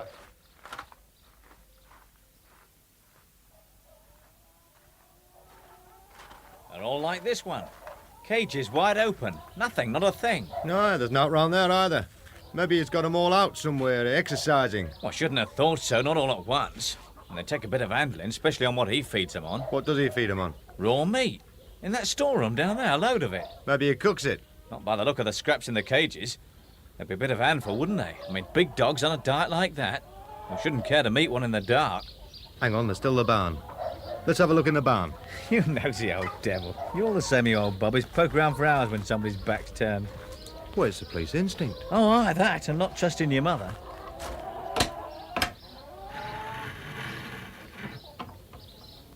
Oh, dark, isn't it? Well, there might be another door down that end. Now, if we can open that, it'll let a bit of light in. Well, I suppose a bit ripe in here. What the hell was that? Stay where you are, and don't move. I can't see it. Now draw your stuff. Slow, and for God's sake, don't startle it. Now edge away to your left. Away from the door. Now give it room to get through. The damn thing won't move. I was hoping he'd buzz off when he saw the way clear. We'll have to give him a chauffeur. Play it cool, Sergeant. A sudden noise, maybe. Listen, Jamie. When I give you the word, explode. All the racket you can make. Right. Me too, now both together. Yeah, hey, listen, cover your face, okay? Yeah, okay. Right, when I shout then, yell and jump about. No! Okay, sorry, hold it. Bastard won't move. I can see him now, can you? Just his eyes, why won't he move? What's he got there? What's that? A pitchfork. Get over to the wall. I'm gonna have a go at him with this. Watch yourself then. Get on it! Get on! Ah! Ah, you've got it. Oh, there he goes. Hell, what a size. What's he got down there? Some meat? His muzzle looked all red. Hey, Sarge. Have a walk down there and open that door. Now get me some light here. What? Well, yeah. Yeah, sure, okay. Well, that all right enough? Plenty. Well, what is it? What have you found? Well, what had he got down there that he didn't want to let go of? Well, he certainly tried to... Good God in heaven. God. He certainly had some meat, all right. What is it? What was that? Harris. Yeah, as far as you can tell. Poor devil. He's cold. But not stiff yet. How long would you say? That's the medic's pigeon. Oh, come on now, you're not in court. Yeah, all right, well, between friends, I'd say early this morning. It's fairly warm in here. He wouldn't cool off all that fast. Well, what went wrong, I wonder? He knew too much. That's what went wrong. What, you mean... Well, you don't think it was an accident? Give over his own dog. Well, you hear some funny stories about Alsatians. He was an expert, not some unattended kid. I knew it was too good to be true. Having a lead like this, now look at it. Look, all right, so he knew something. I mean, I can understand why they figured this was necessary. But how? I mean, how did they manage it? Well, I don't know that it would be too difficult, given time. And out here they could have had lots of that. Wait a minute. What about his daughter? Where was she last night? Well, in town. She spent the night with her married sister. Convenient, isn't it? Why, did she say? Well, because he was in such a temper.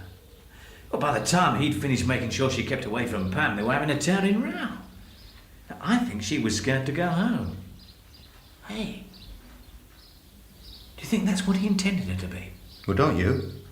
It's obvious he was under some sort of instructions to keep her away from your place. I'll make a little bet those instructions went further. And he was told to make sure he came home alone. So they had all the time in the world to provoke the dog somehow. Or dogs. Where are the rest of them? The kennels are empty. They're all loose somewhere. But just roaming about savage. Good God. We'll have to warn the farmers. There's nobody else out here, is there? It's not half as bad as the alternative. What's that? That they've got them under control somewhere. Ready for when they're needed. Oh, get away. Yeah, it's potty, isn't it? Till you look at Chummy here. Well, all right, I mean, once. Well, this I can see, but again. But it's right up their street. Messy. Put the fear of God. Well, you know what I mean. Up the district when it gets around, and above all, it's clever. Clever? Jamie, lad, look, both you and me, we know this poor slob's been murdered. And we both know what the verdict's going to be. Accidental death. Because we haven't a chance, not an hope of proving anything else. That's clever enough for me. Now, let's face it, Jamie, if one night they trot out another animal somewhere all worked up to kill, and some poor devil's found with his throat torn out, it's going to be the same blasted verdict. Accidental death. They're onto a good thing. You better stay here and keep an eye on things. I'm going to ring in. Hey, what if Fido decides to come back? Well, you know what they say. Never pat strange animals.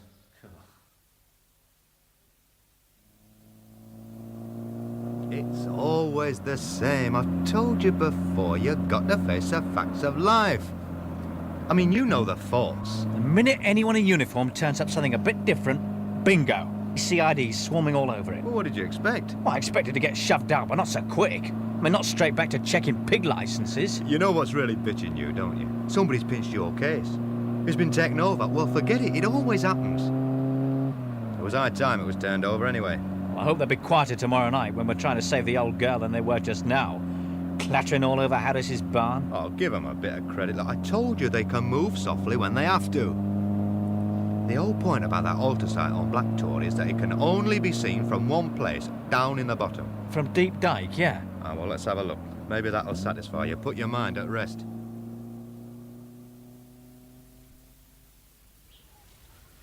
The cottage is just down there. You'll see it in a minute. Yeah, they ought to have somebody down here keeping a lookout. I always said you had the makings of a superintendent. Yeah, I'll have that in writing.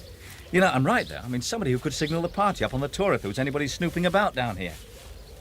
Hey, hold it. Hey, will you look at that cheeky mister? Calm as you please. He could do with a wash. He could do with a boot. It's no time to be encouraging tramps. Hey, look at that fire. I bet there's a rabbit in that ruddy pot. That's if he hasn't lifted a chicken from somebody. I'm going to move him on. We've enough on without this old tea leaf here. Now you're talking like some typical country bobby.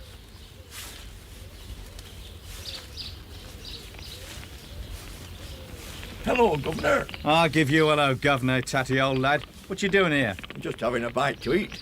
There's no law against that, is there? About half a dozen, that's all, depending on what's in that pot. Smells all right. Oh, aye. Does the job right, does this one. What is it, then? Fair or feathers? Oh, fair, sir, fair. I couldn't hardly come by feathers, honestly, now could I? No, I found this lying on the road. Hardly touched it, sir, hardly a mark. You'd scarcely believe it. Don't encourage him, Sergeant. He's flying off, is this one? I have always thought so. How are you, Walter? Oh, nicely, thank you, George. How's yourself? If you'll just excuse me a minute while I flash the boys on the hill to carry on. Hey. Hey, what is this? Detective Sergeant Merrion, a crafty old bobby. And not a bad cook. Will you sample a piece? You funny, funny pair. You could have told me. I mean, you didn't have to make me feel a twit. He was scared you'd be clumping all over in your biggest boots. I thought I'd better let him see for himself. Ah, you did right. You're not a twit, son. It's your job to worry about things like that. But you can relax in this case. It's being done gentle. There's been nobody snooping round here, I'll guarantee that. Where are the boys then, Walter? Yon ridge, about halfway up, where it levels off. Here, have a look through these. Aye. No. Oh, I can't see him. Yeah. Oh, wait. Aye. Oh, there they are. Oh, that's very nice. Whose idea was that? Well, I couldn't have 'em laughing at me being the only one togged comic. Have a look, Jamie. Old Moffat looks a treat. I'll bet. Hey, there's somebody else up there, hikers. How many? 4. Shorts, Russacks the lot. All right, that's them, Jamie. They're all bobbies. Every one. What? Well, what did you think? A bulldozer? Well, you learn something every day, don't you? We've upset him, George. I'm not doing him any harm. He's got brains. The experience will be good for him. Be a good bobby eventually, will he? Well, eventually. I hope your rabbit burns.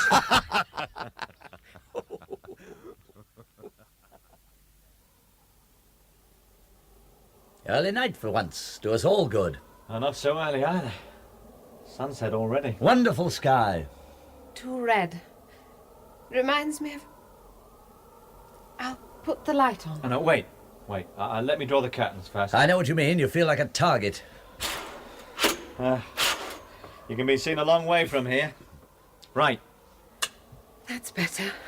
Not that they'd use anything as simple as a bullet. Accidental death, that's their line. Something horrible's happened to Mr. Harris and he won't talk about it. You'd think I was a child. She's still edgy. I'm not surprised. She must have a heart like a bull to be here at all. I wish she wasn't. I tried to persuade her to stop at the sergeant's, but she was getting all worked up. I mean, you know how she was last night when I was trying to question her. Yes. To be honest, I'd be happier if both you and Mrs. Hewitt were staying with the sergeant.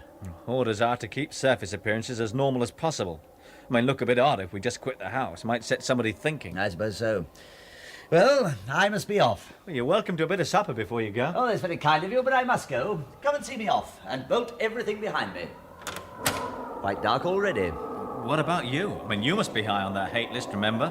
Now, don't loiter. I won't. Good night, Jamie. Say good night to Mrs. Hewitt for me. What's that? No, don't go. Come in the house, quick.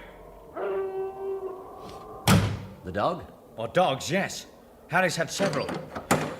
You're not going out there. None of us are. These bolts are staying fastened.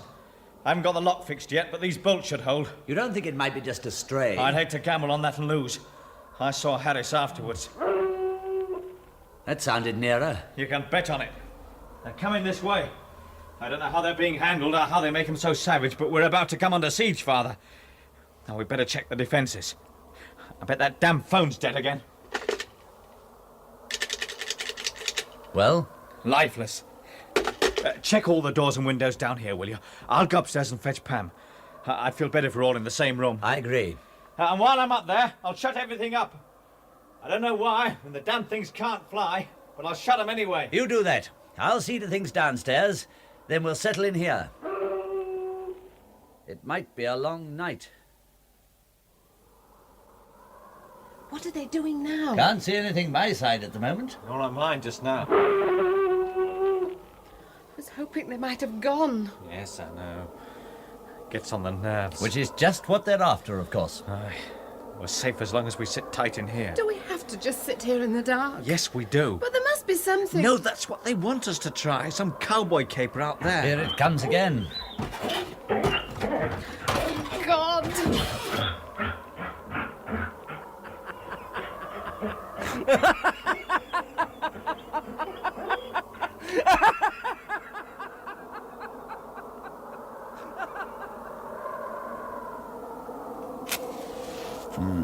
Thanks. Is she still asleep? I think so, at last. What are they doing? I think I felt better when they were making a row. It's more than an hour since we heard anything, but they'll still be there. Don't worry about that.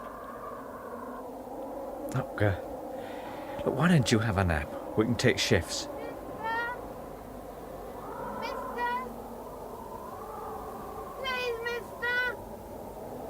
Oh, no. Not a kid. Not out there. Not amongst the...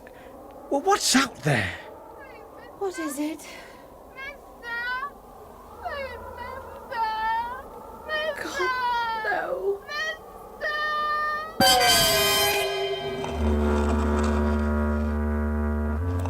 That was episode 4 of The Events at Black Tor by Roy Clark.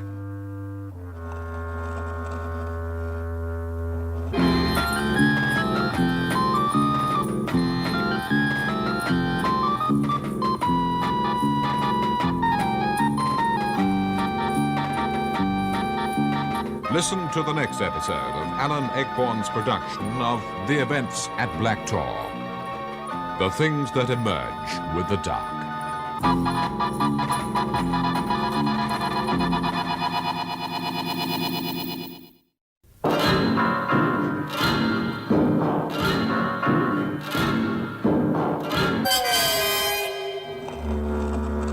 The Events at Black Tor by Roy Clark.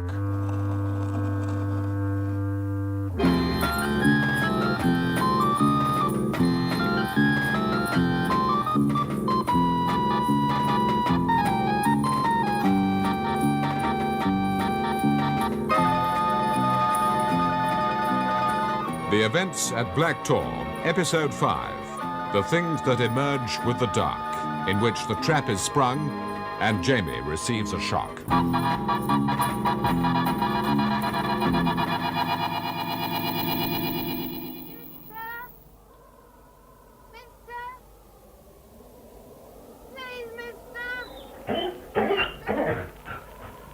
They can't hurt him. Surely they can't, not to a child. It's a trick. Of course it's a trick to get us outside. But it's a good one, isn't it? The best. It's perfect. We've no choice. We've just got to go. We can't leave him out there. We're not amongst those fiends. Aren't there any limits? Oh, Lord, is there nothing they won't do? He must be nearly out of his mind. Out there like that in the dark. What are you doing? Jamie, don't go out. Maybe they'll bargain. You out there! Listen! You can't bargain with evil. We've got to do something, Father. Listen! Can you hear me? Don't harm the child. Tell us what you want, but don't harm the child. Can you hear me? Don't harm the child.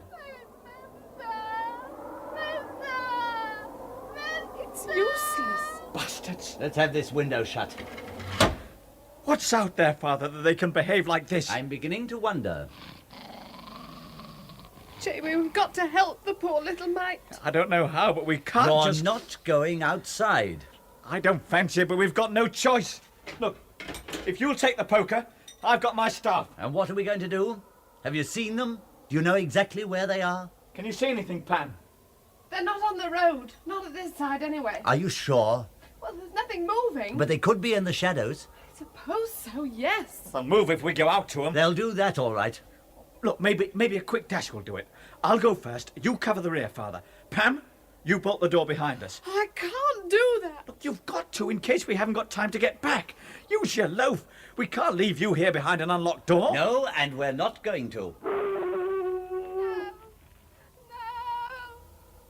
Come on now, Father. Don't get in the way. I'm not moving, Jamie. Get out of the way, Father, please. I mean it. Look, this is stupid. Yes, it is. Why? I mean, why? Because the more I hear that noise, the less I believe that there is a child out there. How can you say that? It's too pat. Altogether too well timed. I know what you're getting at, but it's a hell of a risk. I mean, it's hardly a thing we dare make a mistake about. Suppose we're wrong. Have we the right to gamble? No, we haven't. It's Not ridiculous. we, Jamie. Me. It's my decision. I'm not going to let you go out there. Somebody's got so to. you can rest your conscience on that. That would be despicable. It's got to be a joint decision or nothing. You're both crazy. What's the matter with you? You've heard him crying. Shut up, Pam. Listen to him. Just listen. I won't shut up. They mustn't be allowed to win, these people. Not in any way. Don't you see, Mrs. Hewitt? The most vicious weapon of evil is its ability to insinuate itself where there was once confidence and trust. Even love can be undermined. She was only feeling for the child. I know, much credit to her. It sounds so real. If only I could be sure. Well, that at least we can be sure of. Try and get her to rest, Jamie. It's still a long time until daylight. Another cup, anyone? Not for me, thanks. I think I'd better just have a look out of the window. They're pretty quiet. Let's hope they stay that way. Obliging of them to let us have the tea in peace. Maybe this is plan 3. Keep us guessing, waiting for the noise to begin again. Oh, there may be something in that. The silence is a bit deafening. I keep waiting for it to explode. I can't see anything this side. Nor this. Is it my imagination, or is it a bit lighter? Can't see much difference here. No. Savage! Savage! Savage! Savage! Savage! It's close. It sounded like it can't be. Get her back in the corner, quick. God, it's in the kitchen. It's in the kitchen. How? That inner door won't hold it. Savage! Savage! Savage!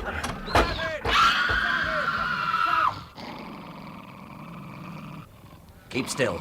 Absolutely still. Where's that small chair? To your left a bit. When I move, get her behind you. Cover her and stay like that. Is that clear? What do you... Don't argue, do it. You ready?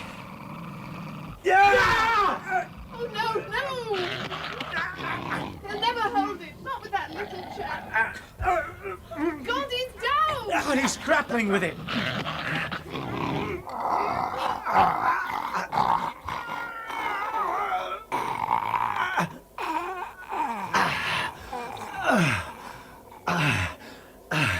Father, are you all right? Help him, Jamie. Father. It's all right. It's all right now. It's over. Listen, strange how ludicrous and unfrightening that sounds now. Scared to death. We're going to win, Jamie. We're going to beat them. Let's tell him just that. Can you hear me? You out there? You've lost! You've lost!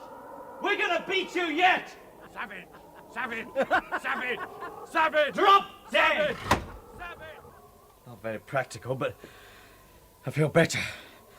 Hey, it is getting lighter, you know. Oh, God. Can we have the house lights on now, do you think? Yes, let's have them on. Let's have them all on. They'll have to scarper soon now. It's nearly morning. Well, how about that, Father? I suppose they disappear in a puff of smoke at the first ray of daylight. Switch them on, Pam. Oh, it's good to get out of that darkness.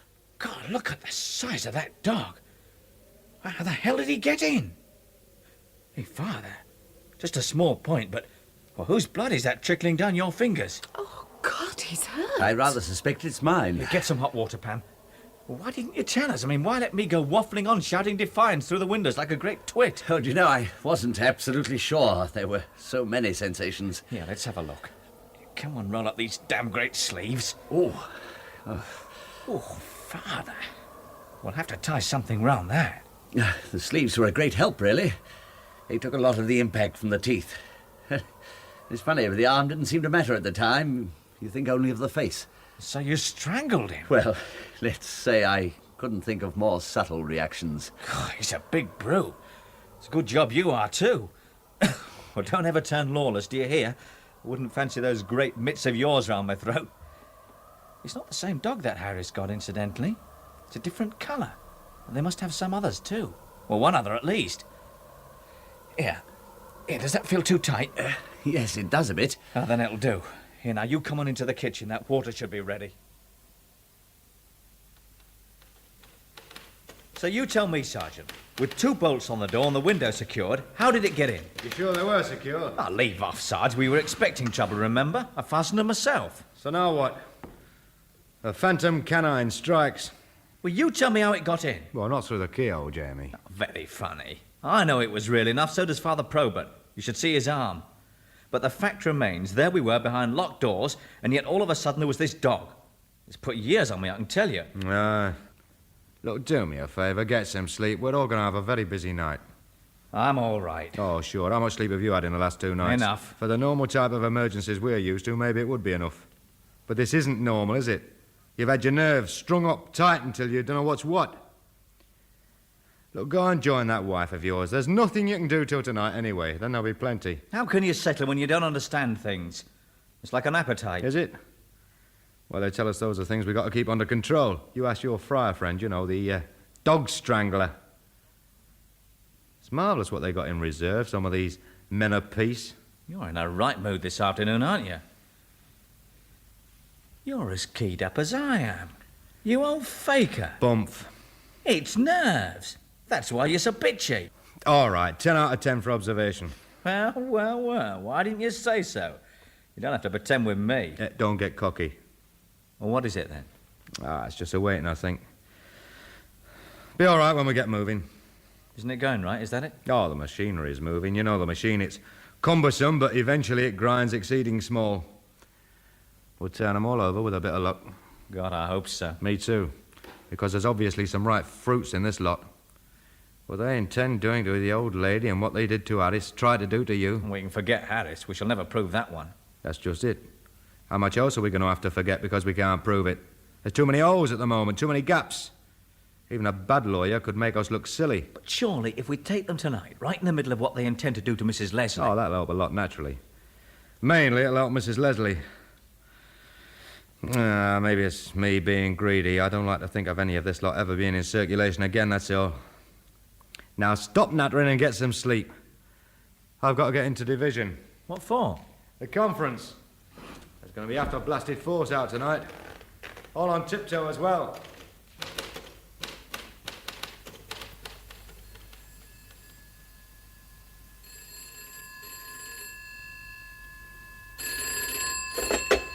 Superintendent speaking. Yes? Oh, hello, Doc. What have you got? I see. At least 2, is it? Well, don't worry about that. By tomorrow you should have all the bits you need. No, definitely not before then. We can't go tramping round there till it's finished. That's why we only sent you those few bits and pieces. All right, it doesn't matter. Not yet, anyway. Doc! I don't care what sex they were, not yet. Today it doesn't matter. To be quite honest, you've given us all we needed from you at this stage. When you gave us a definite identification as human, that's all we needed to start things moving. Come tomorrow, though, I shall want to know the lot. Sex, age, height, weight, you know. And if you can get the names and addresses as well, we shall be obliged. Of course you will. You'll have lots more bits, a lorry load maybe. We'll do the job properly then. All right, right. So long, Doc. He's a good man, that, but a bit formal. But a lot's going to depend on what he can tell us, I'm afraid. There's a shortage of evidence, Sergeant. You see, if I say it like that, it sounds like your fault. Can we get round it, sir? Well, we'd better. Anyway, one thing at a time. Let's get tonight's little programme sorted out first. Here's a question for you, Sergeant, and think about it. Don't just waffle me an answer because I'm the superintendent. About tonight. Are they going to be there?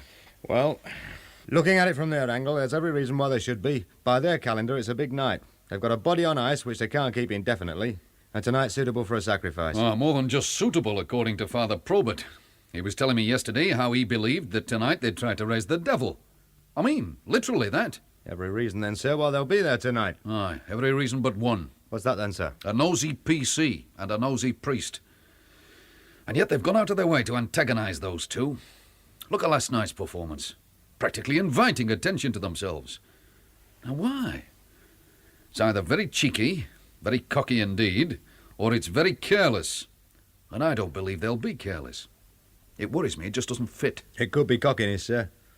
As long as they don't see any extra police activity, they know that Father Probert and PC Hewitt are interested in them, but they must know also how little in the way of evidence they've got. Aye, well, they're right there. Well, the big thing is, sir, they don't know we've learned about the woman they intend to kill. And you think they're satisfied that so far suspicion's gone no further than the PC and the priest? It must be that, sir. And providing we're quiet enough tonight, we stand a chance of taking them. Oh, we'll be quiet enough. And I hope you're right. And supposing you are and we do take them, what then? What have we got that we can hammer them with? Come in here a minute, will you, Chief Inspector? We'll ask the expert. I've had him on it all day. I hope he's found more than I can see. I doubt it. The trained legal mind is a bit of a Mary Ellen when it comes to chancing its arm. Come on in. Oh, good morning, sir. I've been checking our position. Oh, it's all right, Chief. You know the sergeant here. It's all happening on his patch, so you can lift the security. Oh. Sit down. Thanks. Now, what have you got? Well, sir, that depends on what assumptions you wish me to make. If you don't wish me to make any, then I can foresee things like cemeteries damage in, disorderly conduct in, death, false statements, dead bodies disinterment of, at the very best, abduction. Abduction? Back it in, Chief. I want something a damn sight more lethal than that. I don't want these articles loose around here anymore after this. The rest is pure speculation, sir. Go on, man, speculate. Well, assuming a successful conclusion to tonight's affair, and I would recommend rescuing the intended victim at the last practical moment, by then, the ritual pattern should be pointing clearly towards sacrifice, and the criminal intent ought to be provable. In that event, a prosecution for conspiracy to murder becomes a distinct possibility. It's a misdemeanor. Yeah. Good God, can't we find a felony?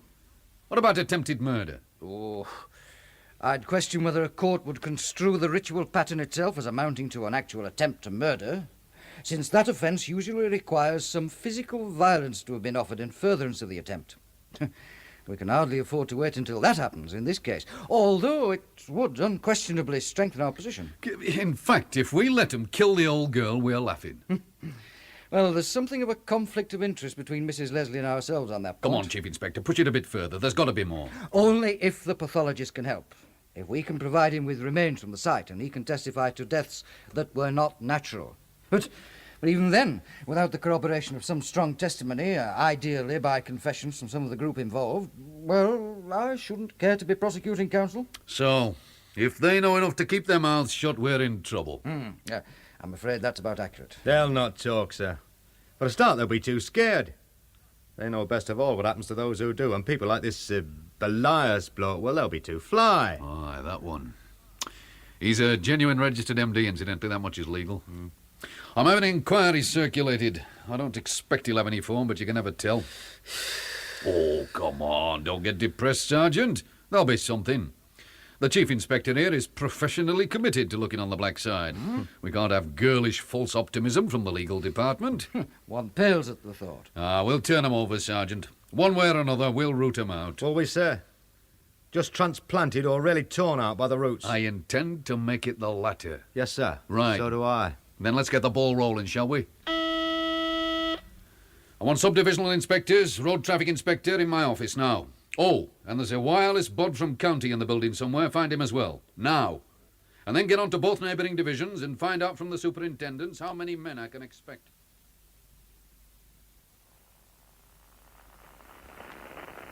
Come in, Father. Glad you could manage it. How's that arm? Oh, I wouldn't miss tonight, Superintendent.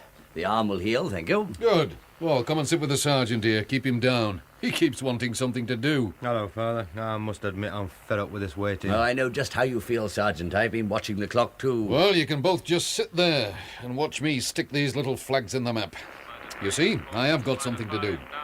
Privilege of rank, you know. It's not energetic, but it does make you feel a bit like Napoleon. Who was that? Spider 3, sir. Reporting Spider 5 now nearly reached the summit. Oh, aye, somebody else fed up with nothing to do, making unnecessary reports. Spider 5 at the moment, Father, is climbing Black Tor with a damn great set on his back. He'll be able to look right down on them. They'll not expect anybody up there. I shouldn't think they would. It's sheer rock face from above that altar site. Aye, he volunteered. It's his hobby. Some idiot from the next division. You know, they get younger, these bobbies. I'm sure I was never as young as that, even at school. We've not sent him up before now, in case he freezes to death. We've got the rest of the area cordoned, as you can see from the map. You seem fairly thick on the ground. It's as big a turnout as I can remember. Whatever goes out or comes in, we shall know. That is, if they use the roads. I'm assuming that broomsticks are out. You can't get the bristles, you know. Hello, Webb. Spider 5 calling. You turn it up a bit, son. Sir. Hello, Webb. Hello, Webb. Spider 5 calling. Message for you. Over. Hello, Spider 5. Receiving you strength 4. Pass your message. Over. Hello, Webb. Message begins. I'm in position. I'm in position. Excellent view, I say again. Excellent view. Over. Just listen at it. He thinks he's up there for the scenery. Time to keep his head down. Hello, Spider 5. Your message received and understood. Now maintain maximum concealment. I say again, maximum concealment. Over and out. Hello, Webb. Wilco, out. He's done well making that climb. Ah, well, if he gets down in one piece, he'll no doubt pick up a commendation. Well, that's the last flag. The web's complete. All we've got to do now is wait for the dark. And for the things that emerge with the dark. Get that cadet to get some tea in here. Have another one, Father. I'm smoking far too many, but I will. I shall regret this indiscipline come next Lent. Is Jamie going to miss the party then? No, he stays in the house just long enough to make things seem ordinary, that's all. Pretends to go to bed, you know, that sort of thing. We'll pick him up when we begin to close in. And Mrs. Hewitt? My missus should have her tucked up in bed by now. Hello, Webb. Spider 1 calling. Aye, this could be it. Let's all hear it, son. Sir. Hello, Webb. Hello, Webb. Spider 1 calling. Spider 1 calling. Message for you. Over. Hello, Spider 1. Hello, Spider 1. Pass your message. Over. Hello, Webb. Message begins. Suspect has just left his premises in grey, unlettered van, believed Thames trader. Registered number, Banjo X-Ray Fox 132. I say again, Banjo X-Ray Fox 132. Heading north. Message ends. Over. That's the Undertaker. Heading north. That'll be here. This road, straight for the Traveller's Rest. Tell him OK, maintain position. Hello. That grey van will be for Mrs. Leslie. Maintain position. It looks like the game's Over on. and out. We've started. Hello, Webb. Hello, Webb. Spider 4 calling. Message for you. Over. Hello, Spider 4. Pass your message. Over. Hello, Webb. Message begins. Rover Saloon car, believe 5 occupants, just entered Traveller's Rest yard. Message ends. Over. That makes 4 vehicles in there now, including the Undertaker's plain van. Ask him if he can see what they're doing. Hello, Spider 4. Your message received and understood. Have you observed actions of occupants of these vehicles? Over. Hello, Webb. Hello, Webb. Van driver observed to enter premises, not yet returned. Occupants of other vehicles are still in their cars. They're just sitting there. Over. OK, tell him to maintain observations. Hello, Spider No 4. doubt about it now. Maintain This is it. observations. They're Over waiting for and Belias. I shall feel a lot better when he's safely under our noses. Have you got someone near the home, Superintendent? Yes, Spider 2. From where he is, you can see the drive. He'll know when Belias leaves. Hello, Webb. Hello, Webb. Hello, Spider this could be 5 it now. calling. Hello, Webb. Hello, Webb. Spider 5 calling. Spider 5 calling. Message for you. Over. The hell's he want? They can't be at the Tor yet. He sounds frozen. Hello, Spider 5. Pass your message. Over. Hello, Webb. Message begins. Nothing to report on Black Tor. Over. Oh, get him off the air. Poor lad, you're not going to keep him up there till daylight, are you? It's a summer night, remember? Night of the summer festival. Not at that height. No wonder he felt he had to call. He must think the world's empty. Ah, we'll get him some lights up and help him down as soon as we can. He'll be all right. Think of the stars. Then there'll be a moon later. He's got enormous guts climbing up there. Hello, Webb. Hello, Webb. Spider 2 Hello. calling. That's it. Spider 2 calling. Message for you. Over. Hello, Spider 2. Pass your message. Over. Hello, Webb. Message begins. Bentley Saloon car, registration number not known, left the old people's home at 22:45 hours. Proceeded north on B6149. Message ends. Over. Oh, that's 5 minutes ago. I bet he was trying to call us when young Mountain Goat was on the air. If it is Belias, and who else in a Bentley? They'll be nearly at the Travellers by now. Tell him to resume watch. Hello. Do we begin moving in now, Superintendent? No, not until that car turns into the Travellers, and then only to the second positions. I want them all on the tour, nicely preoccupied before we really close in. Hello, Webb. Spider 4 calling. Message for you. Over. Hello, Spider 4. Pass your message. Over. Hello, Webb. Message begins. Bentley Saloon car, registration number not known, just entered the Travellers' Rest Yard. Message ends. Over. OK, son, give them all the word to move to the second stations. I shall be in the car if you want me. Come on, Father. Sergeant, let's get on the way. Hello, all stations. Hello, all stations. Webb calling.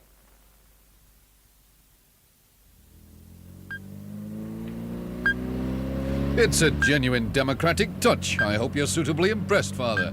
Superintendents didn't give lifts to PCs in my day. I confess I suspect your motive. I could have followed on the bike, sir. You didn't have Constable, I didn't pick you up so you could natter all the way. You just sit quietly in the back and concentrate. I believe you're a cynic, Father. You think I've done it for some mundane reason. Like I might be needing his local knowledge. The idea did flitter across. Hello, Webb. Hello, Webb. Spider 5 calling. Spider 5 calling. Message for you. Over. Hello, young head in the cloud sounds like he's onto something. Hello, Spider 5. Pass your message. Over. Hello, Webb. They're here. Message begins. They're here. They're below me now. They've left the cars. I can see them. In robes. They're lighting torches. A queer colour. A dark flame. Over. Oh, message ends. Hello, Webb. Superintendent here. I heard all that. No need to relay. Out. Some message. What's he on about? Dark flames. They use a kind of pitch to give a dark flame. It's blue, really. Which is as black as they can get it. Black being their liturgical colour. Oh, you live and learn. I thought he was going potty. Put your foot down, driver.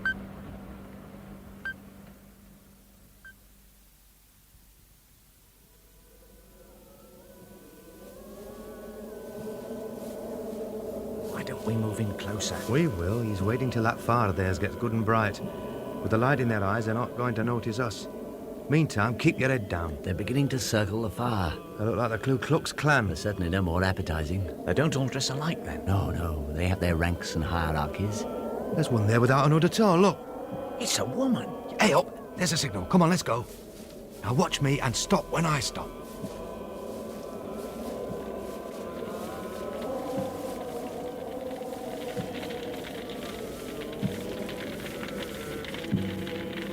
We could get nearer than this. Relax.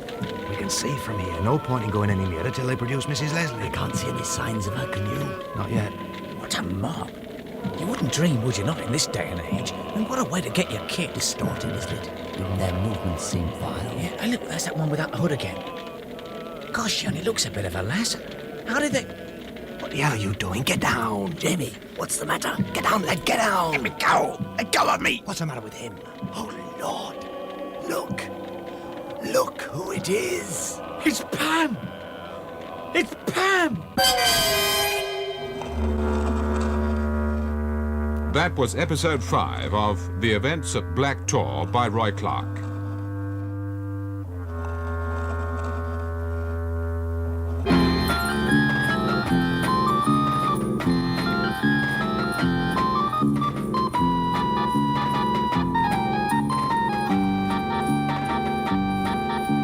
Listen to the last episode of Alan Ayckbourn's production of The Events at Black Tor, The Deepest Dark.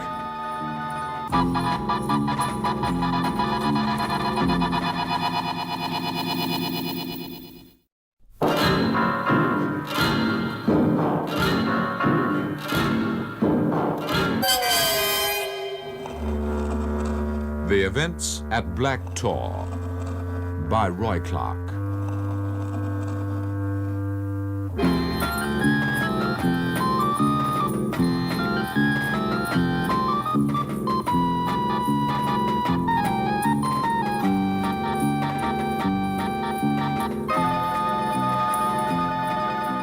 The Events at Black Tor, Episode 6, The Deepest Dark, in which Probert and Jamie triumph and darkness is dispelled.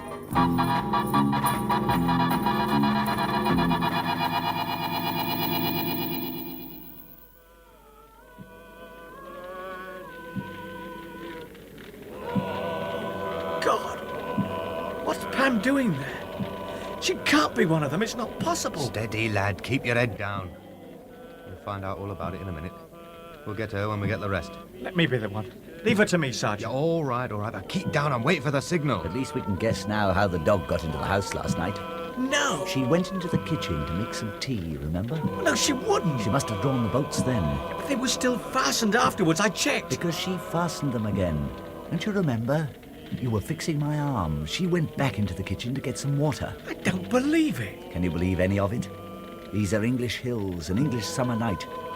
Yet look at that lot round the fire. Where do we stop believing? What do I do? What is there to do except go on trusting her? You've got to. That's right, lad. Now wait until you find out. Hey, up. Look, there's something happening at the fire. Why doesn't he give the signal? Because it isn't time yet. He knows what he's doing. He has to wait until they're working up to the sacrifice. We've got to take them almost in the act. They're carrying something. No prizes for guessing what's in that bundle. No, indeed. Damn it, they'll smother her wrapped up like that. They'll not do that. They want her alive.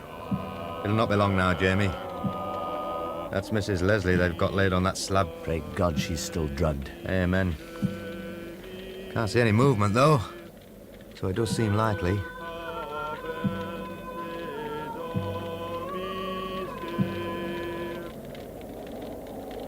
I've lost Pam. I can't see her. They're forming up round the altar. She'll be among them. That'll be Belias then in the fancy robes. I imagine so. How long will it take us to get down to them? Us lot down here a minute or so, but the boys above should be on them as soon as the whistle goes. And they'll get Pam first. You said I could. You'll get her as soon as we get up there. And when you've got her, hold on to her. Oh, don't you worry about that. They're beginning.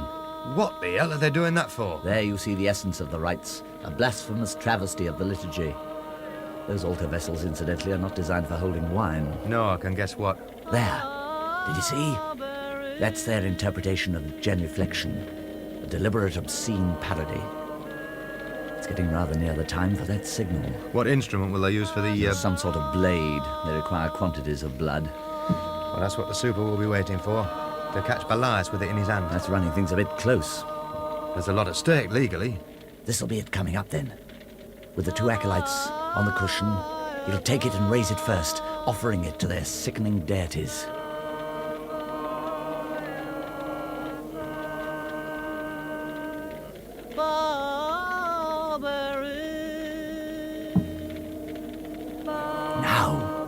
Now!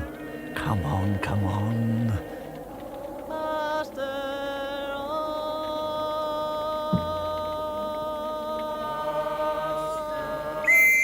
Go on then, lad. Go and get her.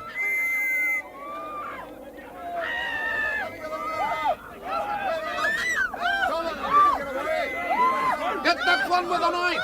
Keep him away from that bundle on the slab! You three, yes, you man, get to that altar! Don't let anybody near and don't touch that bundle!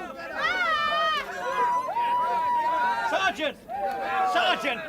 Tell this fool to take his hands off her! Jamie, he's only doing his job. What's that about, Sergeant? I was only taking her off with the rest. She stops here. Now, shut up, Jamie. It's all right, son. You can leave her with me. I'll see to it. All right by me. You're the sergeant. I can't get near the altar. Your superintendent's declared it a prohibited area. She won't look at me. Won't, Jamie, or can't? Lend me your torch, Sergeant. What? Oh, here. They're bringing Belias in. I was beginning to think he'd nipped off. Look at her eyes, Jamie. She's drugged silly. How the hell did they get her away from my missus? No doubt we'll find that out later. In the meantime, rest easier, Jamie. She doesn't look like someone who's here by her own act of will. At the moment, I say she hadn't even got a will.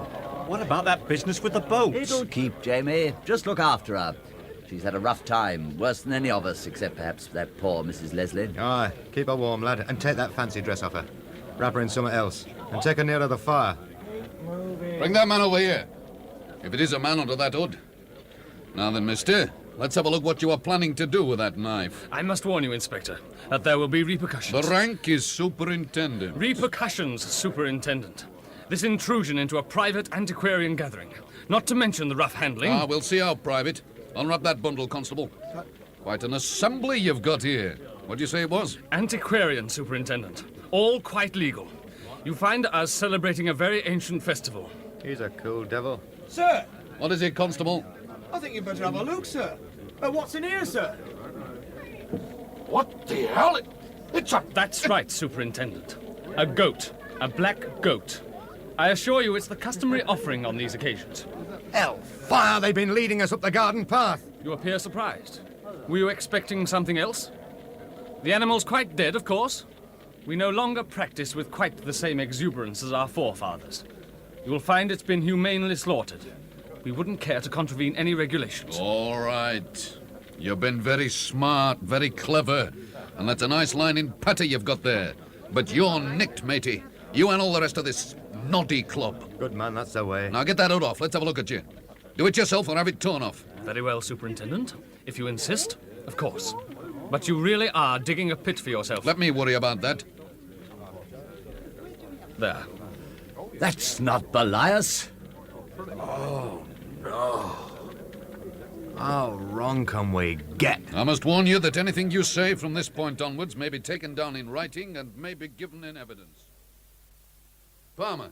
Sir? I want the pathologist. Try his home, try the hospital. Get him down here tonight. And tell him to bring his tools. He can work in the mortuary. Now, don't tell him that we haven't got anything for him to work on yet. If that digging crew don't fall asleep on their shovels, that should be taken care of by the time he gets here. Sergeant. Yes, sir? Have you got a mortuary key? Yes, sir. Right, we'll get somebody to get it opened up then. Get him some water on, plenty of light. Right, sir. Palmer, you can ring from the house. Come on. Right, Sid. Let's have that landlady in here. Unless we can make somebody cough, you tell me how we're going to be able to help that old girl. She'll not talk, Father. She's too hard-faced. Besides, none of them will. Not with Belias loose. He's been a jump ahead all the time. I was hoping someone might be peeved enough at the way he's left them to take the rap to tell us about it. What rap? Oh, come on, wake up, Father. Unless he gets knocked off, unless we can prove the link between the home and this little lot, they're going to walk off free. Oh, surely not. I mean, that night Jamie and I saw the undertaker leaving the home. What did you see, an empty box? What kind of evidence is that? So an old lady has to die a terrible death. If we have to wait for the proper channels, yes. Is there some other way? There might be. Don't ask me. Just answer me this. Will she still be alive? Is there still time? If he wants her as part of an attempt to conjure up some horror better left alone, then I think she has about an hour of life left. In this sense, the witching hour is not midnight, but the deeper darkness. There's one chance, if, and it's a big if, we can scare somebody more than Belias himself can. How on earth can we do that? I've got the undertaker in a cell that we don't use much now, away from the others. Wait for me. I'm going to get the dog handler and his mutt. Give me 5 minutes. If it's going to work, it'll have worked me then.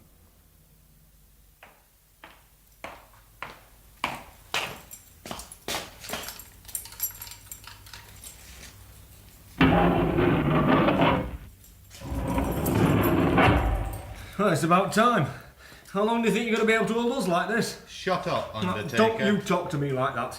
I know what's what. Hey, don't you lay a finger on me. Sit down. I'll stand.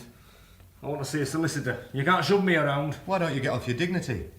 How much do you think you got anyway since we took your belt and shoelaces? Yeah, all right, have your laugh, go on. But you'll regret it because I'll have you. I'm not some tuckney-halfpenny tea leaf you can shove around, you know. I'm a business member of this community, respected. You're a slag! And you're as bent as any hook on this manor. You're a receiver. And if there was any opportunity, you'd be a ponce. You've done it now. Oh, I've got you now. You know, you're finished, you are. Washed up. Oh, you're done. Pull your trousers up. I've got you now. Oh, boy. That was libel, that was libel. That was slander. Libel has to be in writing. Yeah, well, whatever it was, mate, you're through. You need a witness. Look around, Undertaker. Where's your witness? We're all alone. Right. I can make a statement on oath. Just you and me, in his isolated cell. You lay a finger on me and I'll scream the bloody place down, I will. But it won't do any good. No, but it'll make me feel better. Nobody'll hear you, remember? Now look, forget what I said about making trouble. That was just talk. There are no hard feelings. I mean, you've lost, that's all. And this mob's too clever. You'll not find anybody talking out of turn. Well, it's nothing personal. It's a bit personal for Mrs. Leslie, though, ain't it? I don't know what you mean. You took her to the Traveller's Rest. But the thing we're really interested in is where is she now? Where did you take her from there? I don't know what you're talking about. You must have an idea how little time she's got left, so you'll understand why this interview can't be gentle. Oh, God, Sergeant, look, can't you see? You can't do anything to me half as bad as they would. Oh, there's one flaw in that argument, Undertaker. It assumes that we stick to our own methods. But supposing we don't? Supposing I borrow one of theirs? Like what? Listen. No. We found the dog that got Harris. You wouldn't. I saw what it did. You'll never get away with it. I'd hate to condemn any man to what it did to Harris. You're crazy. Well, it'd be an accident, you see. I mean, they brought it in and shoved it in this old cell, never expecting it to be occupied. Oh, God, not Sergeant. Tell us, man, tell us. Now, if we can clean it up, then there'll be nobody for you to be scared of. Now, where did you take her? I don't know what you mean. Leave me alone. We know the words. The words that dog's trained to respond to. I'm telling you, I don't know what you mean. It's savage, isn't it? Savage. Savage. Savage. Savage. Savage. All right. Savage. All right. Savage. All right. Savage.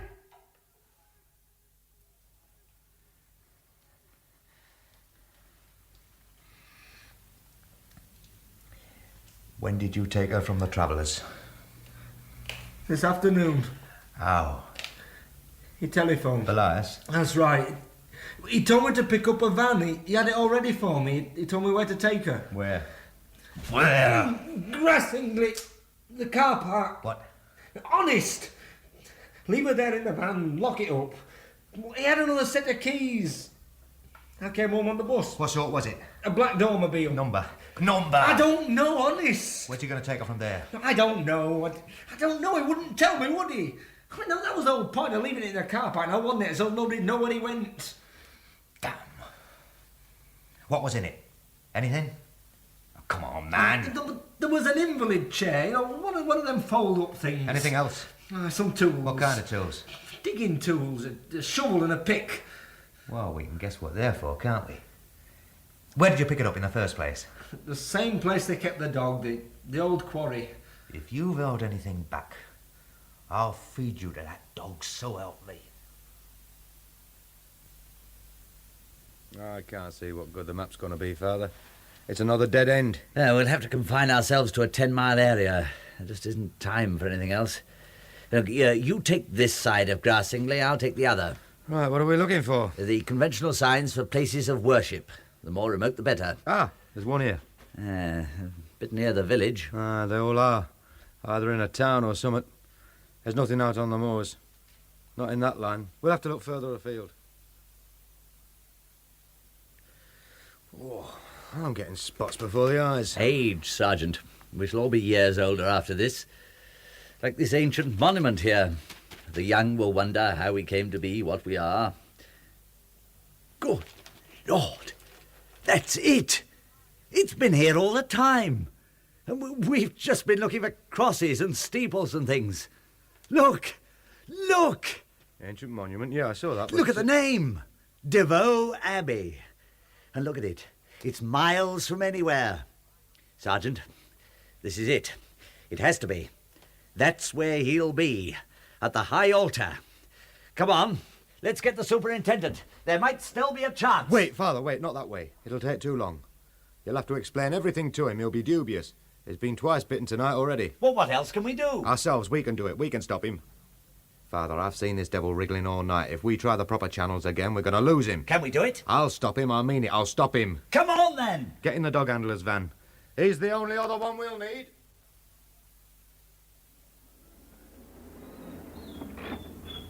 Not far now. I should hope not. It was criminal to stop at the quarry like we did. We weren't gone 2 minutes, Father. You know how important every second is. Trust me. I'm sorry.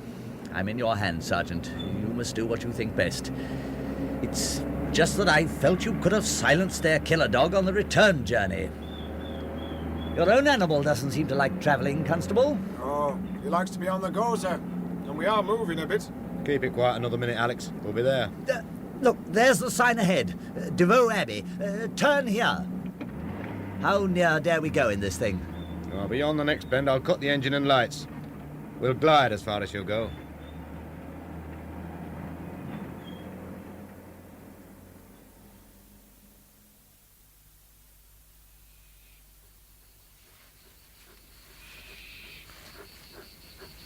It looks the right sort of place. It's certainly out of the way. Easy, boy. Probably a Chesterton foundation. They always went for these secluded valleys. There it is. Look. Ah. It's creepy. It's moonlight, I expect. It's beautiful. It's we who bring our own evil. That looks like the road in down there. Easy, boy. Steady.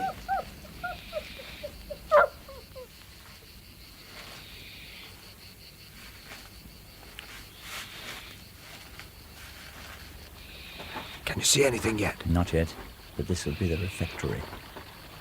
That'll be the church over there, the tallest of the remaining walls. The high altar will be at the far end. He'll be there. Can we rush him? We daren't. If he decided to kill her, he could do it before we could stop him. Providing he hasn't already. Alex. Yeah? You stay here and keep the dog quiet. If I flash a torch, come running. Right, Sergeant. Let's go, Father. We'll work our way round by this wall.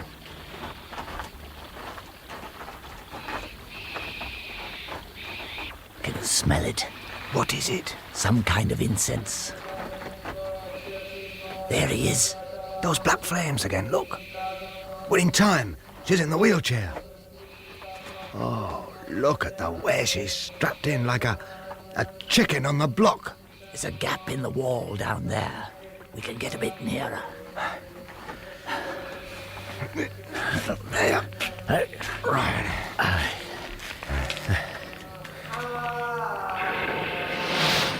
God, did you see his face in that firelight? Like a gargoyle. Something from the Middle Ages, yes. It's all on his features. Avarice, lust, fear. Yes, that's right. Fear. And with good reason. He knows best what terrors he's encouraging. That's the reason for all that paint around him.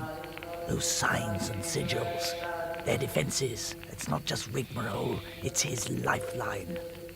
Notice he has Mrs. Leslie within the circle as well. He daren't step outside, not now the ceremony's begun. I thought the things, whatever they are, he's calling up. I thought they came as servants. Yes, but reluctantly. They're sullen and treacherous. If he makes a mistake, they'll destroy him.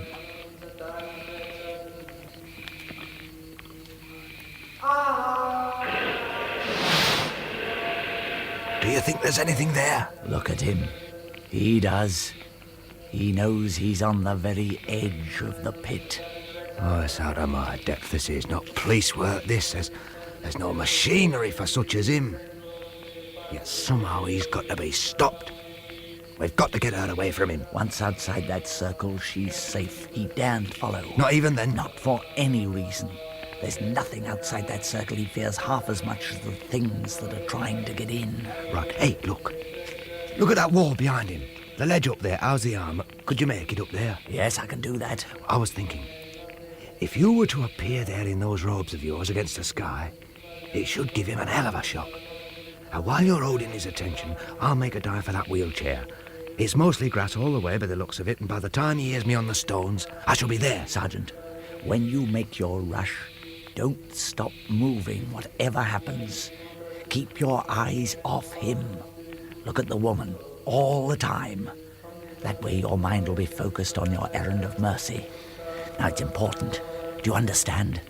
Yes, Father. Benedicat vos omnipotens Deus Pater et Filius et Spiritus Sanctus. Amen. I'm on my way. The Lord be with you.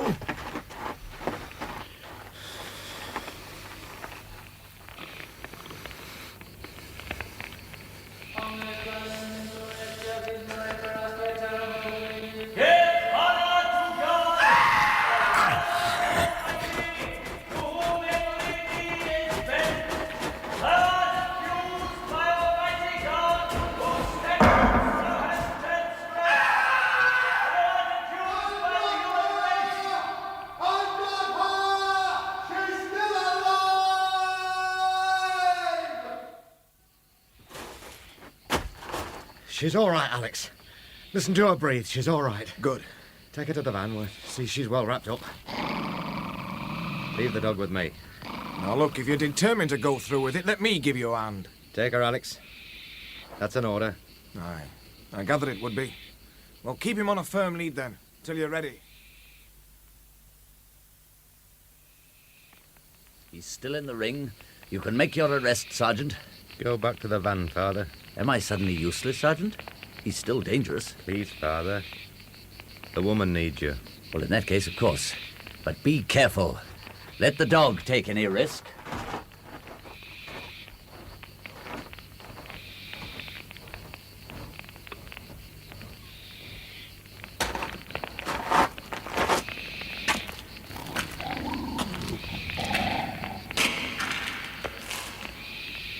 Can you hear me?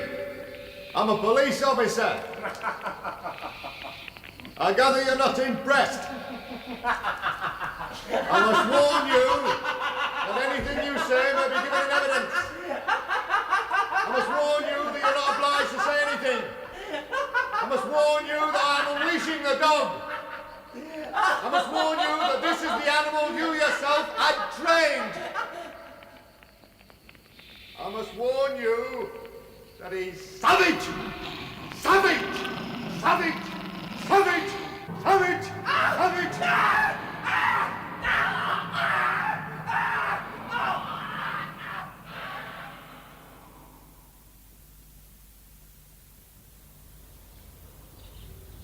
It's good to feel the wind up here. I shall miss it. You'll come back? Oh, it's not likely, though perhaps. Where are those two? Oh, they're playing hide-and-seek with that gormless pup of theirs. It's good to see them like that again. Getting that pup for her was a stroke of genius, Sergeant. I wondered for a while if they'd ever want to face a dog again. Mind you, as soon as I saw the thing, I knew he was right. Saddest, most unfierce-looking mutt I've ever seen. She fell for him straight away. Love at first sight. For both of them. What a capacity for recovery this weaker sex has. Mrs. Leslie looks as if spilling tea at the vicarage was the gravest trouble she'd ever known. Only because she was drugged. He couldn't move her out to the Abbey without giving her an FD dose. It kept her sane. In the same way, Pam's being hypnotised cushioned the shot for her, too. When did you realise what they'd done? When your superintendent showed me the dossier on Belias. He was highly qualified professionally, and it included a list of his works. The one title stuck out. A Technique of Hypnotic Therapy. Oh, everything became obvious then. Post-hypnotic suggestion is hard, incontestable fact. It works, and certainly worked with Pam. She undid the bolts that night in the house and let the dog in. Afterwards, she closed them again. Without knowing what she was doing? Yes. A part of the suggestion is an order to forget what takes place. And she was ordered to attend that shindig on Black Tor in the same way? That's right. A nice example of Belias's delight in mischief. I still sweat at nights when I think how lightly he might have escaped. Yeah. One must thank the providence that arranged so poetically just a solution. Father! There's a small camel passed this way by any chance? If you're referring to my dog, Jamie Hewitt, I'd thank you to keep a civil tongue in your head. Hey, get off, you daft acres. Go and sit on a rabbit. Hey, come on, boy. Come on, you scruffy mutt, and bring the dog with you. Right, you cheeky devil. Assault on the police coming up. I feel very old, Father. I understand there's a very exclusive home in this area which caters for just such a condition. Under new management, I'm happy to say. He was on a good thing, wasn't he? They had to have money to be there at all. And then that very special welcome for those with no relatives. With a lucrative racket like that, looking back on it, it's easy to see him as just another murderer for profit. Is that all it was? Were all the trimmings just extra kicks? Well, perhaps that's how it started, and certainly in daylight that's how it seems. But remember the night at the Abbey? However it began, somewhere along the line he'd become a believer. Then it was all real. You saw his face that night. His arena of crime was no longer society. It was as wide as eternity. Was he beyond redemption, Father? Can one be? It occurs to me sometimes that the ones like him, who deliberately seek to be, who deliberately insult God, are in the long run merely testifying to the power of God. Father, there's something I think you ought to know. I know a policeman who's bright enough to work out that if a dog is trained to kill, it's still a trained dog. And that if one man can handle it, so probably can another. So you knew. And yet you allowed me to let them all believe it was a police dog. You can't approve. No, but thank God I'm forbidden to judge and commanded to understand. I shall pray for you both. For you with affection, for him without warmth, I'm afraid, through duty. Because it's just possible that even for him a cry does not go unheeded. Oh, it's getting chilly. Shall we go down? It'll soon be dark. But not as dark as it used to be. No, Sergeant. Never as dark as it was.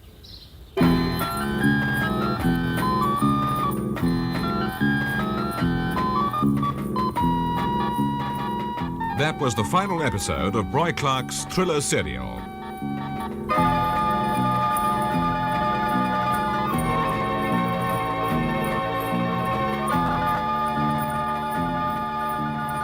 In the events at Black Tor, Bob Grant played Father Probert, Brian Peck, Jamie, Juliet Cook, Pam, and James Beck, the sergeant.